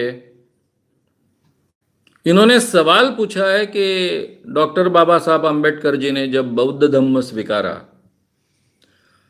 1956 में, तो उसके बाद में सावरकर जी ने उसके बारे में कोई मत व्यक्त किया है क्या? जहां तक मुझे याद है एक जगह पर सावरकर जी ने कहा है कि आंबेडकर जी ने अच्छा हो गया बुद्ध धम्म स्वीकारा, अगर वो मुस्लिम धर्म स्वीकारते तो बहुत बड़ी दिक्कत हो जाती। ये मुझे याद है, कभी तो भी पढ़ा है। लेकिन उसका ठीक रेफरेंस मुझे अभी याद नहीं है। तो मैं पूरा सावरकर जब पढ़ रहा हूं और उसमें ऐसी कोई बात मिलेगी तो डेफिनेटली मैं आपके सामने रखूंगा। लेकिन अभी कोई जो जो आज तक मैं पढ़ते आया हूं, क्या होता है, पढ़ाई आपकी दो तरीके की होती है। जब पहली बार आप कोई चीज को पढ़ते हो तो केवल उस व्यक्ति को जानने के लिए, उसकी पढ़ाई यानी उसने क्या लिखा है ये जानने के लिए उसको पढ़ते हो, यानी उनको समझने के लिए आप पढ़ते हो। तो मैंने पहले सावरकर जी को समझने के लिए पढ़ा। अब सावरकर जी मेरे विषय में कितना होता था कि मेरे 3 घंटे के भाषण में 10-15 मिनट के लिए सावरकर जी का मैं उपयोग करता था। तो वो पढ़ाई वहीं तक सीमित थी, यानी जो एक बार पढ़ा था वो पढ़ा था, उसमें से कुछ याद रहता है। जिन चीजों का आप उपयोग नहीं करते हो, भूल जाते हो, कहीं तो भी स्मरण में रहती है, कहीं तो भी कोने में रहती है, उसका इम्प्रिंट रहता है, लेकिन ठीक ढंग से वो आपके ध्यान में नहीं रहती है। जिन चीजों का आप बार बार उपयोग करते हो वही चीज आपको ठीक ढंग से ध्यान में रहती है। दूसरी बार, यानी फिर जब कभी आप उस विषय पर बोलना चाहते हो, जैसे कि मैंने अभी सावरकर सीरीज शुरू की, उस विषय पर मैं बोलना चाह रहा हूं, मैंने तय किया है, तो अब जो मैं सावरकर जी के बारे में पढ़ूंगा उसका पूरा दृष्टिकोण अलग होगा। मैं केवल उनको समझना नहीं चाहूंगा, मुझे लोगों के सामने उनको रखना है। तो केवल समझने तक ये स्थिति नहीं होती है, फिर उनके शब्द याद रखने चाहिए, उनके कौन से वाक्य लोगों के सामने रखने हैं, कौन से नहीं रखने हैं, बाकी चीजें ये, क्योंकि एक सीमित समय में ये सब बातें रखनी है। सावरकर जी ने बहुत लिख कर रखा है, बहुत बड़ा साहित्य है उनका, तो ये सब का सब तो लोगों के सामने रखना संभव नहीं है। तो उसमें से क्या रखना है, इसका चयन करना, उनको एग्जैक्टली शब्दों में पकड़ना। इसलिए जब इस उद्देश्य से आप किसी को पढ़ते हो तो बहुत बारीकियां ध्यान में रखने की कोशिश करते हो। पढ़ाई का उद्देश्य अलग होता है, तब काफी चीजें आप पकड़ लेते हो। इसलिए सावरकर जी ने 1956 के बाद अंबेडकर जी के बारे में क्या कहा, यह उनके भाषणों में शायद मिलेगा, और वो मैं आपके सामने फिर बाद में रखूंगा। नेक्स्ट।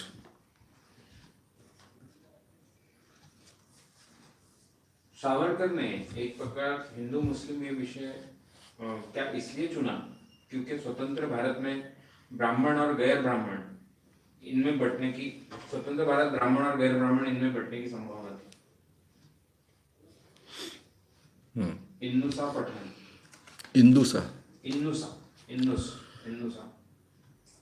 युन्नुसा पठान इन्होंने सवाल पूछा है कि सावरकर जी ने मुस्लिम विरोध क्यों चुना, क्योंकि भारत में ब्राह्मण और बाकी लोगों में जो दरार थी वो दरार कम करने के लिए उन्होंने पूछा, या फिर मुस्लिमों के बारे में अलग से मत रखे। गांधी जी का हिंदुत्व ये विषय जब मैं आपके सामने लेने वाला हूं तब मैं विस्तार से इस विषय को टच करने वाला हूं कि क्या सावरकर ये मुस्लिम विरोधी थे। अभी आपने सवाल पूछा है तो उसके आधार पर एक बात मैं आपसे कहूं, सभी नेताओं को लोगों को अपने साथ जोड़ना होता है। जोड़ने के अलग अलग तरीके हैं। एक परंपरागत तरीका है कि किसी एक को शत्रु बनाओ, दुश्मन बनाओ, एनिमी तय करो, और ये एनिमी आपको खत्म करेगा, आपका नुकसान करेगा, ये वातावरण तैयार करो या भय तैयार करो, डर तैयार करो और सबको इकट्ठा करो। ये एक तरीका है, ये परंपरागत तरीका है। काफी लोग इसका उपयोग करते हैं, काफी लोग इसका उपयोग करते आए हैं। हिटलर ने इसका उपयोग किया था, शिवसेना ने इसका उपयोग किया, आरएसएस ने बड़े पैमाने पर इसका उपयोग किया, गांधी के कांग्रेस ने नहीं, तिलक के कांग्रेस ने नहीं, पंडित जवाहरलाल नेहरू के कांग्रेस ने नहीं, लेकिन शायद बात की कांग्रेस ने भी कुछ पैमाने पर इसका उपयोग किया, यह डर बताकर इकट्ठा करना। गांधी पहला व्यक्ति था जिसने यह परंपरा को पूरी तरह से नकार दिया। गांधी जी ने कोई भी द्वेष निर्माण न करते हुए, कोई एनिमी खड़ा न करते हुए, दुश्मन खड़ा न करते हुए सब लोगों को इकट्ठा करने की कोशिश की और उसमें वो दुनिया में सबसे ज्यादा सक्सेस हुए। आज तक गांधी का इतना कोई भी सक्सेस नहीं हुआ है लोगों को इकट्ठा करने में। उन्होंने उस देश में इतने बड़े लोगों को इकट्ठा किया कि जो देश जातियों में बटा था, पूरी तरह से बटा हुआ दिख रहा था। अलग अलग जातियों के लोग गांधी जी के आंदोलन में सम्मिलित हुए। वो अपने आप को हिंदू कहते थे, सनातनी हिंदू कहते थे, लेकिन उन्होंने हिंदुओं के नाम पर इकट्ठा नहीं किया लोगों को, भारतीयता के नाम पर इकट्ठा किया। किस लिए इकट्ठा किया? ब्रिटिश साम्राज्य से लड़ने के लिए इकट्ठा किया, भारत को स्वतंत्रता प्राप्त करने के लिए इकट्ठा किया। जनरली क्या होना चाहिए नियम के अनुसार कि ब्रिटिश सरकार हमारी शत्रु है, एनिमी है, दुश्मन है, उसके साथ हमको लड़ाई करनी है। ब्रिटिश सरकार से हमें स्वतंत्रता प्राप्त करनी है, इसलिए लोगों को इकट्ठा किया, लेकिन ब्रिटिश सरकार को दुश्मन नहीं बनाया, एनिमी नहीं बनाया। यह बहुत ही नई बात है पूरी दुनिया में, आज तक ऐसा कभी हुआ नहीं है। इसीलिए सावरकर हो चाहे कोई भी हो, उनको लगता था कि सक्सेस कभी मिलने वाली नहीं है गांधी जी को। लेकिन गांधी जी अफ्रीका में भी बहुत सक्सेसफुल रहे और भारत में भी सक्सेसफुल रहे। मैं हमेशा कहता हूं कि गांधी जी का योगदान आप स्वतंत्रता आंदोलन में माने न माने, कितना माने न माने, लेकिन आज भी भारत में 70 सालों बाद लोकतंत्र टिका है। इसमें गांधी जी के अहिंसक आंदोलन का, गांधी जी के मूवमेंट का बहुत बड़ा हिस्सा है। उन्होंने लोकतंत्र की नींव इस भारत में डाली है, ये फैक्ट तो हम कभी नकार नहीं सकते। तो गांधी जी ने ऐसा उपयोग नहीं किया था, लेकिन आम धारणा क्या थी, आम प्रकार क्या था लोगों को साथ में लाने का? तो किसी एक दुश्मन को खड़ा करो। और मुझे लगता है, जहां तक मेरा सावरकर जी का अभ्यास है उसके आधार पर, और मैं एक बड़ा आंदोलन चलाता हूं और मैंने कई आंदोलन बहुत नजदीक से देखे, मेरे भी अभ्यास का विषय रहे, इसलिए उस साइकोलॉजी को मैं समझता हूं। इसलिए मुझे हमेशा लगता है कि सावरकर जी का हिंदुत्व ये एक लोगों को साथ में लाने का, इकट्ठा करने का एक निमित्त था, और उनका मुस्लिम विरोध ये केवल हिंदुओं को संगठित करने का एक निमित्त था। वो सही माने में मुस्लिम विरोधी थे कि नहीं, मैं विस्तार से तो बाद में बोलने वाला हूं, दो विषयी स्वतंत्रता से लेने वाला हूं।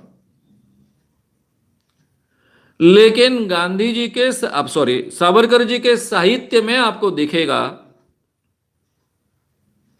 कि वो हिंदुओं को, हिंदू स्क्रिप्चर्स को, हिंदुओं के रूढ़ी परंपराओं को जितना ठोकते हैं, उससे बहुत कम प्रतिशत में वो मुस्लिम लोगों पर टीका करते हैं, टीका करते हैं। उनके अंधविश्वास निकाल कर बताते, उनके अंतर विरोध निकाल कर बताते, उनकी गलत परंपराओं के बारे में बोलते, लेकिन प्रतिशत बहुत कम है। क्या वो मुस्लिमों की कभी तारीफ नहीं करते? करते हैं, कई बार करते, वो तारीफ भी करते हैं। वो तारीफ इसलिए करते हैं कि उनकी शक्ति बताए और वो बताकर हमारी शक्ति बढ़ाए कि भाई हमें भी सशक्त होना पड़ेगा, इसलिए बताते हैं, लेकिन बताते हैं। वो हमेशा कहते आए हैं कि यहां के मुस्लिम अगर विज्ञानवादी बनेंगे तो देश की समस्या ही पूरी तरह से हल हो जाएगी। अगर मुस्लिम विज्ञानवादी बनते हैं तो भी मुस्लिम रहते ही नहीं है, केवल वही मुस्लिम नाम रहेगा, धारणाएं नहीं रहेगी, तो इस देश की समस्या ही हल हो जाएगी। इस देश में मुस्लिम समस्या है, ये वो मानते थे और वो फैक्ट भी थी। कल्पना कीजिए कि आज अगर भारत एक संघ होता,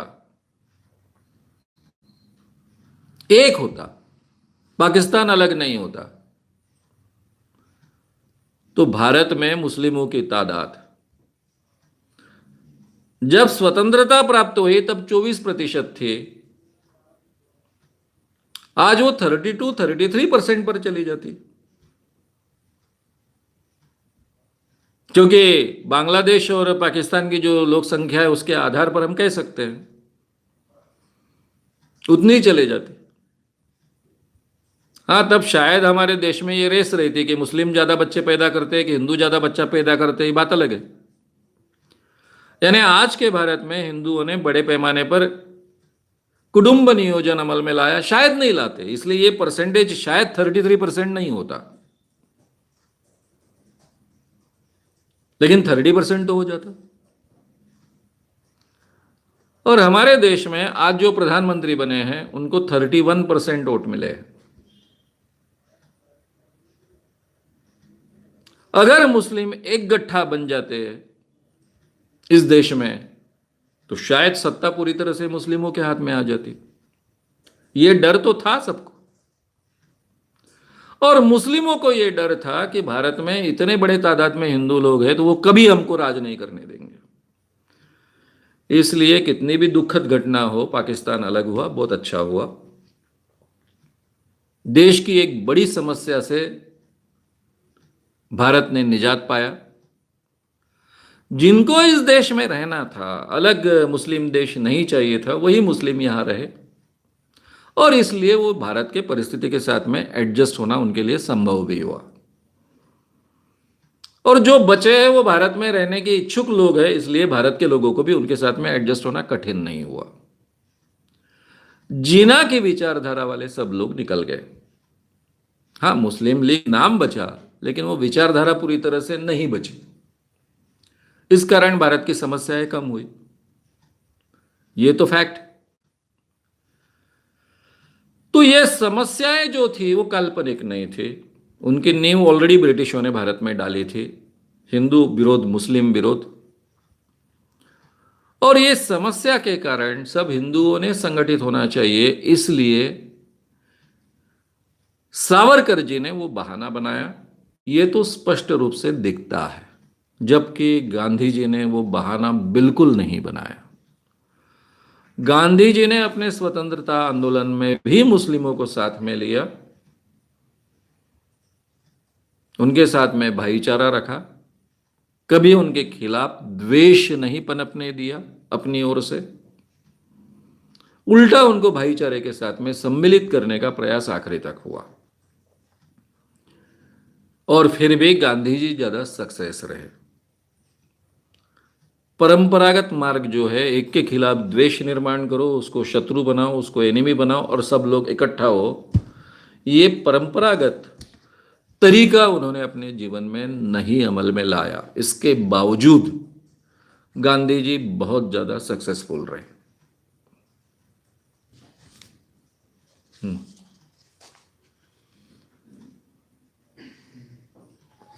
जलियांवाला बाग हत्याकांड में भारतीय, यानी जो गोली चलाने वाले पुलिस थे वो तो भारतीय ही थी, और वो सब जानते ही होंगे कि ये वो गलत कर रहे हैं, तो फिर ये उनकी कौन सी मानसिकता होगी? प्रदीप नरखेड़े।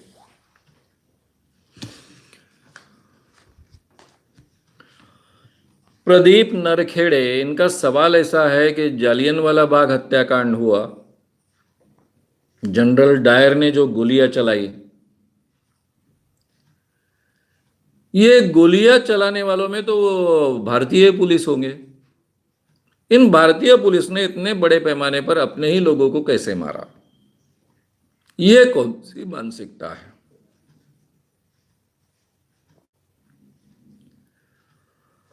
शायद आपको पुलिस का ट्रेनिंग कैसा होता है इसकी जानकारी नहीं है। सैनिक और पुलिस का ट्रेनिंग इस ढंग से होता है कि बॉस का आदेश मानना ही है। बॉस का आदेश गलत है सही है ये निर्णय आपको नहीं करना है। आपके जो बॉस है उन्होंने आदेश दिया, आपको अमल में लाना है। इसी ढंग से सैनिकों को ट्रेन किया जाता है, पुलिस को ट्रेन किया जाता है। यह उनके ट्रेनिंग का हिस्सा होता है। ये ब्रिटिशों के जमाने से था, आज भी उसी ढंग का ट्रेनिंग होता है। ट्रेनिंग में यही हिस्सा आता है। अभी जैसा मध्य प्रदेश में किसानों पर गोलियां चढ़ी, उसमें किसान मारे गए, तो ये बात तो लिखी गई थी ना कि जिन पुलिस ने ये गोलियां चलाई उनमें मैक्सिमम पुलिस वाले किसान पुत्र थे। पुलिस डिपार्टमेंट में जो भी बड़े पैमाने पर पुलिस भर्ती होती है, उस पुलिस भर्ती में गांव गांव से लोग आते हैं ना, ये किसान के ही पुत्र होते हैं। फिर भी उन्होंने किसानों पर गोलियां चलाई। बिहार आंदोलन में बीएसएफ को पहली बार भारत की कोई चीज निपटाने के लिए, यानी अंतर्गत चीज निपटाने के लिए सैन्य का उपयोग हुआ।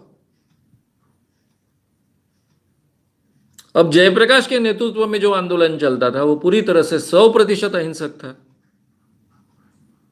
1973-74 खास कर 74-75 की ये बात है।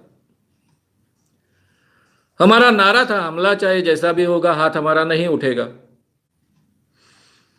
और इसके बावजूद कई जगह गोलीबारी हुई। तो कुछ सैनिक अधिकारी जयप्रकाश जी से मिलने आए। वे कहने लग गए ये रुकना चाहिए। हमारे भारतीय सैनिकों को हमने भारतीयों पर गोली चलाने के लिए ट्रेन नहीं किया है। वो हमारा आदेश सुनते हैं। एक तो सामने लोग नियत थे, कोई पत्थरबाजी नहीं कर रहा है, कोई पत्थर भी नहीं फेंक रहा और उन पर गोलियां चलाओ। तो पहले ही सैनिकों की तैयारी नहीं होती है, निरपराध लोगों पर गोलियां चलाओ। और इसके बावजूद जब हमारा आदेश होता है तब वो गोलियां चलाते हैं, क्योंकि सैनिक में इस ढंग के ट्रेंड होते हैं कि आदेश तो अमल में लाना है, चाहे कुछ भी हो, दुनिया इधर की उधर हो जाए। और बाद में उनमें बहुत फ्रस्ट्रेशन आता है, उनको बहुत बुरा लगता है कि हमने नियत थे लोगों को मारा, उन पर गोलियां चलाई, लठ चलाई। इसलिए मेरे सैनिकों का मोराल इस कारण गिर रहा है। तो ये सब रुकना चाहिए। तो उनकी बात सुनने के बाद में जयप्रकाश नारायण ने जाहिर स्टेटमेंट दिया था, और वो था कि सैनिकों ने, सैन्य अधिकारियों ने उनके रूल्स के अनुसार चलना चाहिए। जहां पर उनको लगता है कि कोई पॉलिटिकल आदेश ऊपर से आया, ये हमारे रूल्स के खिलाफ है, तो उन्होंने उसको अमल में नहीं लाना चाहिए। यानी जैसे कि सैनिकों को तो इसके लिए ट्रेन नहीं किया गया कि वो निरपराध अहिंसक लोगों पर गोलियां चलाए, तो उन्होंने गोलियां नहीं चलानी चाहिए। उसी को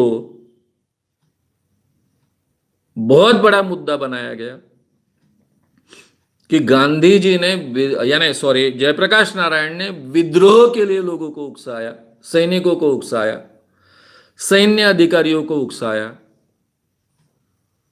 और ये देशद्रोही है जयप्रकाश नारायण। मेरे कॉलेज के प्राचार्य थे गुलाबराव जी कदम, वर्धा के यशवंत महाविद्यालय के। मैं उनके कॉलेज में 2 साल पढ़ा, BA second year final. College का हीरो था, मैक्सिमम प्राइजेस लेता था, सभी कॉलेज के लोग मुझे जानते थे। जेल में गया, 10 महीने जेल में रहा, 1975 में। छूटने के बाद में वहां पर लॉ था, अभी क्या करूं भाई, छूट गया, इमरजेंसी अभी चालू है, तो मैंने लॉ कॉलेज में एडमिशन लेनी चाहिए। तो मुझे कहा गया आपको प्राचार्य को मिलना चाहिए, तभी आपको एडमिशन मिलेगी। जो प्राचार्य मेरा बहुत आदर करते थे, मैं उनके कॉलेज का सबसे लोकप्रिय स्टूडेंट था, बहुत गुणी स्टूडेंट था, कोई भी बुरा काम मैं कॉलेज में नहीं करता था, उल्टा बुरे को रोकता था। मुझे मेरे प्राचार्य, जो मिलिट्री में पहले मेजर रह चुके थे, रिटायर होने के बाद में कॉलेज के प्राचार्य बने, वो मुझे कहते हैं तुम जैसे देशद्रोहियों को मैं कॉलेज में प्रवेश नहीं दूंगा, जबकि मैं जेल से बाइज्जत बरी हुआ था। बाइज्जत बरी होने के बावजूद मैंने उनसे आर्ग्यूमेंट भी किया। तब उन्होंने मुझसे कहा था कि तुम्हारे जयप्रकाश नारायण देशद्रोही है, वो सैनिकों को विद्रोह करने के लिए कहते हैं और तुम उनके चेले हो, इसलिए मैं तुमको प्रवेश नहीं दूंगा। तो ये बात इतनी पक्की तरह से बिठाई गई थी, जबकि जयप्रकाश नारायण की बात कोई गलत नहीं थी, उल्टा सैनिक अधिकारी उनके पास आए थे बात कहने के लिए, वही बात उन्होंने अलग ढंग से लोगों के सामने कही, तो उन पर देशद्रोही का सिक्का लगा। कई लोग आज भी उसका उल्लेख करते हैं और जयप्रकाश नारायण देशद्रोही थे ऐसा कहने की हिम्मत करते हैं। तो उनका ट्रेनिंग इस ढंग से होता है, पुलिस का ट्रेनिंग इस ढंग से होता है। और जो ब्रिटिश समय में पुलिस थी, उसका तो ट्रेनिंग सैनिक ट्रेनिंग के सरीखा ही होता था, आदेश अमल में लाने का। इसलिए उस पुलिस ने, उनके जनरल ने जो आदेश दिया, वो आदेश अमल में लाया, उसके बारे में उनको दोष हम दे नहीं सकते। और पुलिस मैनुअल के अनुसार ये दोष उनका है भी नहीं, ये दोष जो है वो पूरी तरह से ऑर्डर देने वाले का है। पुलिस को और सैन्य को इसी ढंग से ट्रेन किया जाता है, और बल तभी इस ढंग से ट्रेन रहेगा तो काम करेगा। ये फैक्ट है। अब इसका गलत उपयोग होता है कि नहीं होता है, केवल जनरल डायर के कारण ही हुआ ऐसा नहीं है। समझो एक आधा इंस्पेक्टर है जो चीफ है, अभी उसके हाथ के नीचे 50 पुलिस है अधिकारी मिलकर, वो अगर कोई गलत आदेश दे तो इनको अमल में लाना होता है, ये लाते हैं। और उसका आदेश ये कानूनन अपराध था, ये सिद्ध होने के बाद में जिन्होंने आदेश अमल में लाया उनको छूट नहीं मिलती कि अपने अधिकारी का आदेश आपने अमल में लाया इसलिए आप छूट गए हो। जैसे कि एनकाउंटर किया, नियत थे आदमी को मार डाला, तो कल जाकर यह एनकाउंटर है, नियत थे आदमी को मारा गया है, मारने की आवश्यकता नहीं थी, कोर्ट में उसको हाजिर करना चाहिए था, ये बात जब सामने आती है तब उस पुलिस अधिकारी के साथ में, उसके साथ में जितने भी पुलिस सहभागी हुए हैं उन सब के ऊपर मर्डर का केस चलता है, उनको माफ नहीं किया जाता। ये बदलाव है आज का, उन दिनों में ये था नहीं ऐसा बदलाव। इसलिए पुलिस ने अपना काम किया, उनको दोष हम तो दे नहीं सकते हैं, ना कानूनन दे सकते हैं। हाँ, मानवीयता के आधार पर उन्होंने आदेश अमल में नहीं लाना चाहिए था तो उनको मारा जाता वहीं के वहीं। समझो दो चार पुलिस ने कह दिया होता कि हम नहीं गोली चलाएंगे, तो उन्हीं पर पहले पुलिस की गोली उन पर चलती और उनको वहीं पर मारा जाता। उनको छूट नहीं मिलती कि जब ठीक है तुम्हारी इच्छा नहीं तो तुम बाहर जाओ, ऐसा नहीं होता था, तब तो संभव नहीं था। तो ये मानसिकता होती है। इसका मतलब उस पुलिस को बाद में दुख नहीं हुआ होगा ऐसा नहीं है, उनको बहुत दुख हुआ होगा, हमने इतने लोगों को मारा, निहत्थे लोगों को मारा, इसका काफी दुख हुआ होगा उनको बाद में।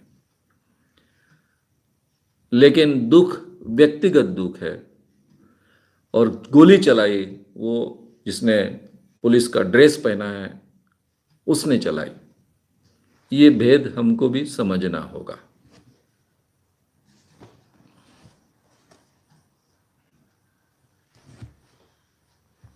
क्या कभी क्या कभी कभी जहाल विचारों को इस्तेमाल करके एग्रेसिव तरीके से अंधश्रद्धा निर्मूलन करना भी जरूरी नहीं है, जैसे कि कट्टरवादी लोगों को उसी तरह के विचारों से लड़ना जरूरी हो सकता है?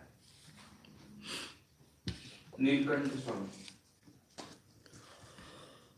नीलकंठ स्वामी इन्होंने सवाल पूछा है कि जैसे अंधश्रद्धा निर्मूलन का काम है तो उसमें क्या, जब हम जहालवादी और कट्टरवादी लोगों के साथ में लड़ते हैं तो हम भी उनके जैसे एग्रेसिव बन सकते नहीं क्या, और बनना नहीं चाहिए क्या उनको टक्कर देने के लिए? यह सवाल मेरे सामने बहुत ज्यादा कभी आया नहीं। शायद मैं गांधी परंपरा से नहीं आता, जयप्रकाश आंदोलन बहुत नजदीक से नहीं देखता, तो शायद मेरे मन में ये सवाल आते हैं। ये बाबा लोग इतने बदमाश होते हैं, गुंडे लेकर आते हैं, हम पर गुंडे लोगों को छोड़ते हैं, तो इनको इसी ढंग से जवाब दिया जाए। ये हमारे साथ मारपीट करने की कोशिश करते तो हमने उनके साथ मारपीट करनी चाहिए।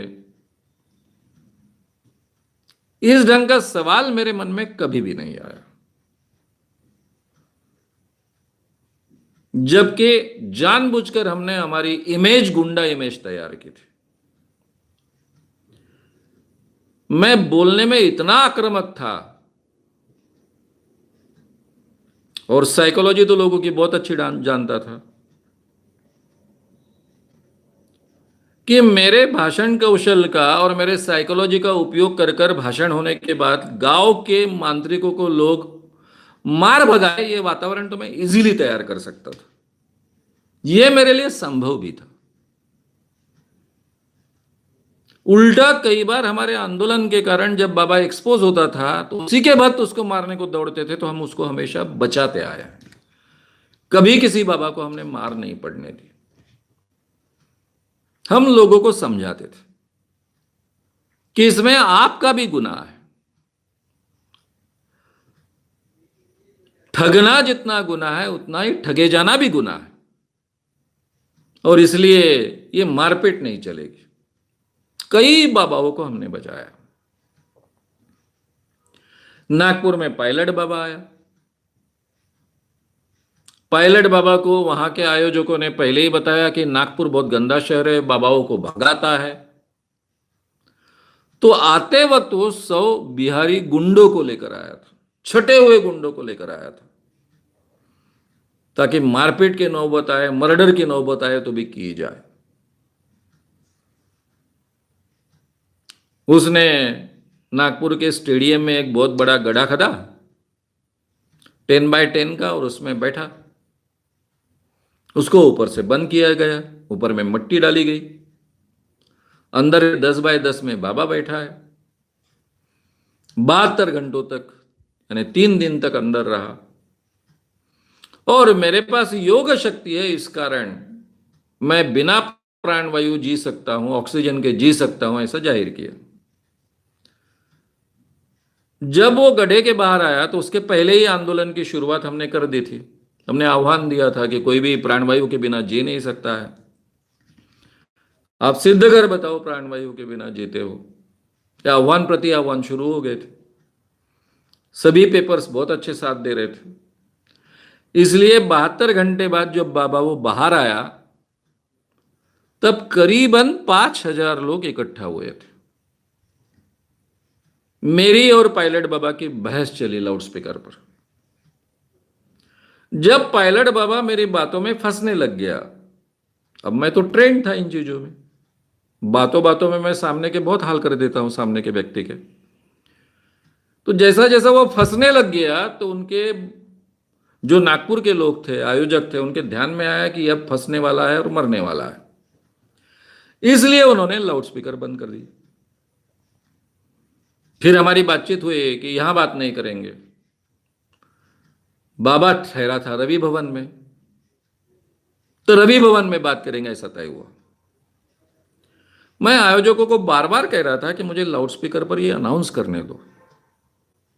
उनको डर था कि ये सब लोग मेरे साथ हो गए हैं, 5000 के 5000 लोग, मैं कुछ ऐसी वैसी बात अगर डिक्लेयर करूंगा तो सब लोग मारपीट करना शुरू करेंगे, इसलिए मुझे उन्होंने लाउड स्पीकर पर बोलने नहीं दिया।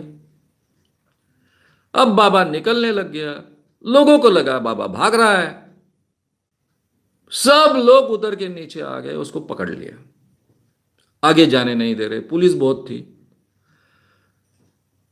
लोग इधर उधर गाड़ी को पकड़ कर बैठ गए हैं, बाबा गाड़ी के अंदर है, लोग आगे जाने नहीं दे रहे हैं, पुलिस कोशिश कर रही है, लोग सुन नहीं रहे हैं। आखिर में ये लोग मेरे पास आए, पुलिस, और कहने लगे मानव साहब केवल आपका सुनेंगे, आप लोगों को समझाइए। मैं बाबा के ही गाड़ी पर चढ़ा, लोगों को समझाया कि बाबा भाग नहीं रहा है, उसको हम भागने नहीं दे रहे हैं, आगे की चर्चा उसके रवि भवन में हो रही है, वो डर गया है, उसको लगता है कि आप उसका कुछ तो भी बुरा करोगे, इसलिए वो जा रहा है, उसको जाने दो। आपको अचरज लगेगा, लड़कों ने स्वयं स्फूर्ति से अपने मोटरसाइकिलें निकाले और बाबा की गाड़ी जा रही है, उसके पीछे पुलिस की गाड़ी जा रही है, और उसके आगे पीछे 200-300 मोटरसाइकिलें चल रही है ताकि बाबा न भाग जाए। उसके बाद में बाबा के साथ में चर्चा हो गई, बाबा ने कबूल किया कि वो 1 माह बाद आएगा, 10x10 के एक कांच के पेटी में बैठेगा, उसमें से हम प्राणवायु निकाल लेंगे, फिर भी वो जिंदा रहेगा। ये सब हुआ, लेकिन आप तो जानते हो वो आएगा नहीं, वो आया नहीं। हमने कांच वाले से बात कर कर रखी थी, सबसे बात कर कर रखी थी, बोले काटू क्या? हमने बोला बिल्कुल नहीं काटने का। आपको कितना समय लगने वाला है काटने के लिए? वो बोले 2 घंटे में काम हो जाएगा। हमने कहा कि 2 घंटे पहले कहेंगे, क्योंकि तब तक हम कांच के पैसे देने वाले नहीं हैं, जब काटोगे तभी कांच के पैसे देंगे, क्योंकि बाबा तो आने वाला नहीं है। उस दिन सब प्रेस इकट्ठा है, लोग इकट्ठा है, बाबा आया नहीं, भाग गया। तो ये चाहे जितना बड़ा बाबा हो, उसको हमने शांति से निपटाया है, कभी उसको मार नहीं पड़ने दी। बातों में बहुत एग्रेसिव था, भगवान के खिलाफ कभी बात नहीं करता था, कभी धर्म के खिलाफ बात नहीं करता था, लेकिन बाबाओं के खिलाफ नाम ले लेकर उनके जो भी कार्यकलाप है सभ्य भाषा में लोगों के सामने रखता था, तब बिल्कुल नहीं डरता था। तो ये एग्रेसिवली इतने सालों तक हम काम करते आए, लेकिन शांति से और अहिंसक तरीके से काम करते आए, क्योंकि गांधी, विनोबा और जयप्रकाश का आंदोलन, ये ऑलरेडी मैंने बहुत नजदीक से देखा था। अब सवाल ऐसा है कि मैं भी अगर गुंडई करता, ये क्षमता थी मेरे में कुछ ऐसे कार्यकर्ता भी थे जो मारपीट करने में माहिर थे। बाबूजी, उमेश जी चौबे, नागपुर में, उन्होंने भी अपने जीवन में कभी किसी पर हाथ नहीं उठाया, वो भी पूरी तरह से अहिंसक थे, और उनके ऊपर हाथ उठाने की कोई हिम्मत नहीं कर रहा था कि सभी गांव के गुंडे उनको बहुत मानते थे। ये इमेज हमने कायम रखी कि अगर आप हम पर हाथ उठाओगे तो आप भी बचने वाले नहीं, इतनी क्षमता तो हम रखते हैं, लेकिन हम हाथ नहीं उठाएंगे, ना ही आपको मार पड़ने देंगे, ना ही आप हमें मारने की कोशिश करो। इस ढंग का वातावरण हम बना पाए पूरे महाराष्ट्र। इसीलिए मेरे जीवन में कभी मुझ पर हिल्ला करने की, अटैक करने की किसी ने हिम्मत नहीं की। एक ही बार पूना में 2006 में बाल गंधर्व रंग मंदिर में अटैक हुआ, और जो लोग अटैक करने के लिए आए थे उन्हीं को लोगों ने बहुत धोया। 10 मिनट तक मारपीट शुरू है, स्टेज पर लोग धो रहे हैं, पकड़ पकड़ कर ठोक रहे हैं। यह चित्र उसमें से निर्माण हुआ। तब उन लोगों के ध्यान में आया कि इनको पब्लिक के सामने तो नहीं मार सकते, शायद इसलिए बाद में उन्होंने बंदूकों का उपयोग किया। तो एग्रेसिव रहना अलग बात है। मैं तो गांधी जी बहुत एग्रेसिव थे ऐसा ही मानता हूं। ये क्या प्रकार है? फर्स्ट क्लास में बैठे हैं, शुरुआती, तब तो कोई आंदोलन वगैरह उन्होंने किया नहीं था उसके पहले, ना ही उनके दिमाग में था कि कोई आंदोलन करना है। देशभक्ति, देश की स्वतंत्रता, ऐसे कोई विषय उनके दिमाग में नहीं थे। वो तो केवल अफ्रीका में 18वीं शताब्दी के आखिरी 3-4 साल पहले गए थे। किस लिए गए थे? केवल वकीली करने के लिए, अपना व्यवसाय करने के लिए गए थे। उनको कहा उतर जाओ, फर्स्ट क्लास में नहीं बैठना है। उन्होंने आर्गुमेंट किया मेरे पास फर्स्ट क्लास का टिकट है, मैंने बाइज्जत खरीदा है, मैं क्यों जाऊं यहां से, मैं नहीं जाऊंगा। जब वो मान नहीं रहे तो उनको उठा के फेंक दिए। ये एग्रेसिव नहीं तो क्या है? मैं नहीं उठूंगा, बैठे रहूंगा यहां पे, आप मुझे उठा के फेंको, लेकिन नहीं जाऊंगा। दूसरी भी बार उनको ब्रिटिश सैनिकों ने मारा, मारपीट की उनके साथ, तो उनके खिलाफ कंप्लेंट करने को तैयार नहीं। तीसरी बार जब वे फिर से हिंदुस्तान आए, उनके जहाज को अंदर ही नहीं आने दिया, क्यों पूरा अफ्रीका का वातावरण बदल गया था कि ये गांधी अफ्रीकन लोगों के खिलाफ है, ऐसा कुछ तो भी स्थानिक लोगों को लगने लग गया। तब भी गांधी जी को मारपीट हुई, तब भी उन्होंने मार पड़ने वाले जिन्होंने मारा है उनका नाम नहीं लिया, उनके खिलाफ कोई कंप्लेंट नहीं दायर की।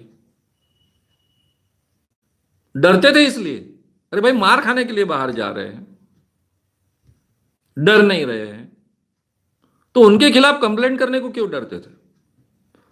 क्योंकि वो अपने एनिमीज को भी दोस्त बनाना चाहते थे। हमने थोड़ा सा उसका हिस्सा कम किया। बाबा को हम पहले एक्सपोज करते थे, उसको जेल में डालते थे,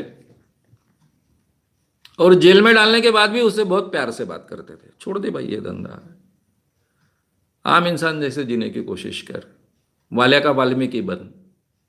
अब किसी ने सुना नहीं सुना ये बात अलग है, कुछ लोगों ने सुना, ज्योतिषियों ने कुछ जो छोड़ दिया ज्योतिष। तो ये तरीका रहा है। एग्रेसिव बनने के बाद क्या होता? मारपीट करने वाला मेरा संगठन बनता, जिसमें विचारों से ज्यादा महत्व रहेगा मारपीट को। गांधी जी के सामने यह सवाल था कि इस देश को अगर बंदूकों के जरिए, तोहफों के जरिए या फिर हिंसक लड़ाई के जरिए स्वतंत्रता मिलेगी तो राज कौन करेगा? जिनके हाथ में बंदूकें हैं वही राज करेंगे ना। तो लोकतंत्र कैसा आएगा, समानता कैसे आएगी? यही सवाल मेरे सामने है। मेरा संगठन अगर मैं मिलिटेंट बना था, वो संभव था क्योंकि साइकोलॉजी का बहुत अच्छे ढंग से मेरा अभ्यास था, किस ढंग से ये किया जा सकता है मैं जानता था। लोग प्रभावित होते थे, मेरे लिए शब्दों के खातिर जान देने के लिए तैयार थे, ये मैं कर सकता था। लेकिन फिर मेरे संगठन के जरिए मैं प्रबोधन जो करना चाहता था, लोगों में विचारों का बदलाव करना चाहता था, तो ये कौन सा विचारों का बदलाव होता? लोगों के विचारों में बदलाव करना, यह प्रक्रिया छूट जाती है, और केवल बाबाओं को एक्सपोज करना, चाहे गुंडों के जरिए चाहे डरा के धमका के, यही काम होता। तो उससे तो परिवर्तन नहीं होता। इसलिए हमेशा आपका जो साध्य है, वो साध्य प्राप्त करने के लिए आपको ऐसा साधन चुनना होता है कि जो आपको साध्य के पास ले जाए, भटकाए नहीं। और वही मैं अपने जीवन में, अपने आंदोलन के लिए मैंने किया। इसलिए इतने सालों तक हम अहिंसक आंदोलन करते आए, लेकिन कभी डरे नहीं, निडर होकर करते आए। अहिंसक आंदोलन की पहली शर्त है अंदर बाहर से निडर होना, तभी आप उस ढंग का आंदोलन कर सकते हो। हम एग्रेसिव है, बात रखने में बहुत एग्रेसिव है, लेकिन बिहेवियर में बिल्कुल एग्रेसिव नहीं है। बहुत मानवीयता पूर्वक हम सभी से बर्ताव करते हैं, बाबाओं से भी उसी ढंग से बर्ताव करते हैं। मुझे लगता है आपके सवाल का जवाब आ गया। नेक्स्ट। सावरकर जी ने युद्ध जीतने के बाद दुश्मन की महिलाओं पर बलात्कार का समर्थन किया था, और वैसा ना करने पर शिवाजी महाराज की निंदा भी की थी। उनकी जो बुक है 6 epochs of Indian history, 6 glorious epochs, उसमें उन्होंने ये बोला है। तो क्या ऐसे विचार समाज के लिए घातक नहीं? अनुपमा। अनुपमा अनुपम।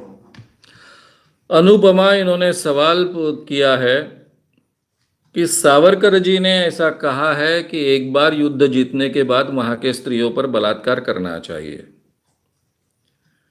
शिवाजी ने ऐसा किया नहीं, ये गलत बात है। और उन्होंने कुछ उल्लेख भी दिया है। मैंने आज तक जितना सावरकर पढ़ा है उसमें कहीं भी ये बात पढ़ी नहीं है। मुझे वो रेफरेंस भेजिए, मुझे 100% डाउट है। सावरकर जी ये कह ही नहीं सकते कि किसी स्त्रियों पर जिनको हम जीत लेते हैं उन पर बलात्कार करना चाहिए। ये कहीं तो भी मिस इंटरप्रिटेटेड या फिर गलत इंफॉर्मेशन आपके पास आई है। अगर सावरकर जी ने इस ढंग की बात की होती, और मैंने सावरकर जी तो पहली बार बहुत पढ़ा है, यह बात तो मेरे दिमाग से छूट ही नहीं सकती थी। अगर ऐसी बात सावरकर जी ने कही होती तो मैंने कभी भी सावरकर नाम के व्यक्ति की ये सीरीज नहीं ली होती। ठीक है, महान देशभक्त हो गए, मैंने नहीं ली होती वो सीरीज। गाय का मांस खाने का समर्थन करना बहुत अलग बात है, और दुश्मन स्त्रियों पर बलात्कार करने का समर्थन करना बहुत अलग बात है। इतनी गंभीर बात दुनिया में हो ही नहीं सकती। इसलिए मुझे लगता है कि ये रेफरेंस बहुत गलत है। क्योंकि ये बात होती तो मैं, छोड़िए, समझो शायद हो सकता है कि सावरकर जी ने इतना लिख कर रखा है कि सभी मैंने पढ़ा नहीं होगा, मेरे पढ़ने में से कुछ छूट जाए, ये हो सकता है। लेकिन मैं सावरकर जी का समर्थन करता हूं, ये सभी महाराष्ट्र के लोगों को मालूम है, और महाराष्ट्र के मैक्सिमम पुरोगामी लोग सावरकर के खिलाफ हैं। तो ये सभी लड़ाई में वो लोगों ने ये सवाल मेरे सामने खड़े किए होते, अंबेडकरवादियों ने ये सवाल खड़े किए होते, गांधीयन लोगों ने ये सवाल मेरे सामने खड़े किए होते कि क्या मानव साहब, आप किसकी तारीफ कर रहे हो, किनका समर्थन कर रहे हो, स्त्रियों पर बलात्कार करना चाहिए ऐसा कहने वाले का समर्थन कर रहे हो, वो भी शिवाजी महाराज का नाम लेकर के। शिवाजी महाराज ने ये नहीं किया, ये बहुत गलत बात है। ये तो असंभव लगता है मुझे। शिवाजी महाराज का नाम लेकर के शिवाजी महाराज ने बलात्कार करवाना चाहिए था, उनके सैनिक जीतने के बाद में बलात्कार नहीं करते थे, ये बात गलत है। ऐसे शिवाजी को सावरकर फिर कैसे मानते, अगर ये उनके विचार थे तो। शिवाजी की तो वो खासियत रही है, वो पहला राजा है भारत का जिसने बलात्कार के खिलाफ इतना बड़ा कदम उठाया, इतना बड़ा कदम उठाया कि अपने सेनापति को उसकी आंखें फोड़ दी, क्योंकि उसने एक स्त्री पर बलात्कार किया, एक किल्लेदार पर बलात्कार किया, अपने ही रिश्तेदार के हाथ पैर काट डाले, क्योंकि उसने एक गरीब खेतिहर के लड़की पर बलात्कार किया, रांझा का पाटिल। ऐसे शिवाजी तो पहले शिवाजी हुए पूरे देश में। रामायण में क्या हुआ, राम ने क्या किया, कल्पना है, इतिहास है, इस चक्कर में मैं नहीं पढ़ूंगा। जितना इतिहास हम जानते हैं उस इतिहास में दूसरा कोई ये काम किसी ने नहीं किया है। शिवाजी की जो कोई विशेषता है वो इसीलिए तो है कि वो रयते का राजा थे। देखा जाए तो शिवाजी का राज बहुत छोटा था, राजा कर शिवाजी बहुत बड़े नहीं थे। उसके बाद में तो मराठाओं ने उससे बहुत बड़ा राज्य निर्माण किया था। तो हम क्या शिवाजी से मराठाओं को बड़ा माने, बाकी पेशवाओं को बड़ा माने? शिवाजी की खासियत थी उन्होंने जो मूल्य पकड़े, वो मूल्यों के आधार पर अपना स्वराज खड़ा किया, वो रयते का राजा बने, और इसीलिए तो सावरकर जी उनको मानते थे। तो ये बात कैसे कह सकते हैं? तो मुझे लगता है ये रेफरेंस आपका गलत है। सही रेफरेंस आप भेजिए, मैं उसको चेक करूंगा। तो मित्रों, अभी 11 बज रहे हैं, अभी यहां रुकते हैं। कल का विषय मैंने सबको आपको बताया है। 6.5 साल बाद मैं पहली बार जनवरी में वर्कशॉप ले रहा हूं, स्व सम्मोहन व्यक्तिमत्व विकास कार्यशाला। ये स्व सम्मोहन व्यक्तिमत्व विकास कार्यशाला में क्या लिया जाता है, क्या सिखाया जाता है, ये आपके सामने रखा जाएगा। ये कार्यशाला कैसी होगी, इसके बारे में आपको जानकारी दी जाएगी। आप कहीं से भी पूरे भारत से इस कार्यशाला के लिए आ सकते हो। हिंदी में ये कार्यशाला होने वाली है। उसकी सभी जानकारी कल रात को 8 बजे फेसबुक और यूट्यूब पर आपको मिलेगी। कल रात को 8 बजे मिलेंगे। जिन लोगों ने अभी तक यूट्यूब को सब्सक्राइब नहीं किया है, श्याम मानव चैनल को सब्सक्राइब कीजिए, बेल आइकॉन दबाइए, लाइक भी कीजिए, बड़े पैमाने पर शेयर भी कीजिए। फेसबुक को भी लाइक कीजिए, शेयर कीजिए, और ये बेहतर इंसान बनने की प्रक्रिया में शामिल हुई है, उसका हिस्सा बनिए। गुड नाइट, शुभ रात्रि, धन्यवाद धन्यवाद धन्यवाद। श्याम मानव चैनल को आपका समर्थन देने के लिए चैनल को जरूर सब्सक्राइब करें। चैनल के नोटिफिकेशन पाने के लिए बेल आइकन भी दबाएं।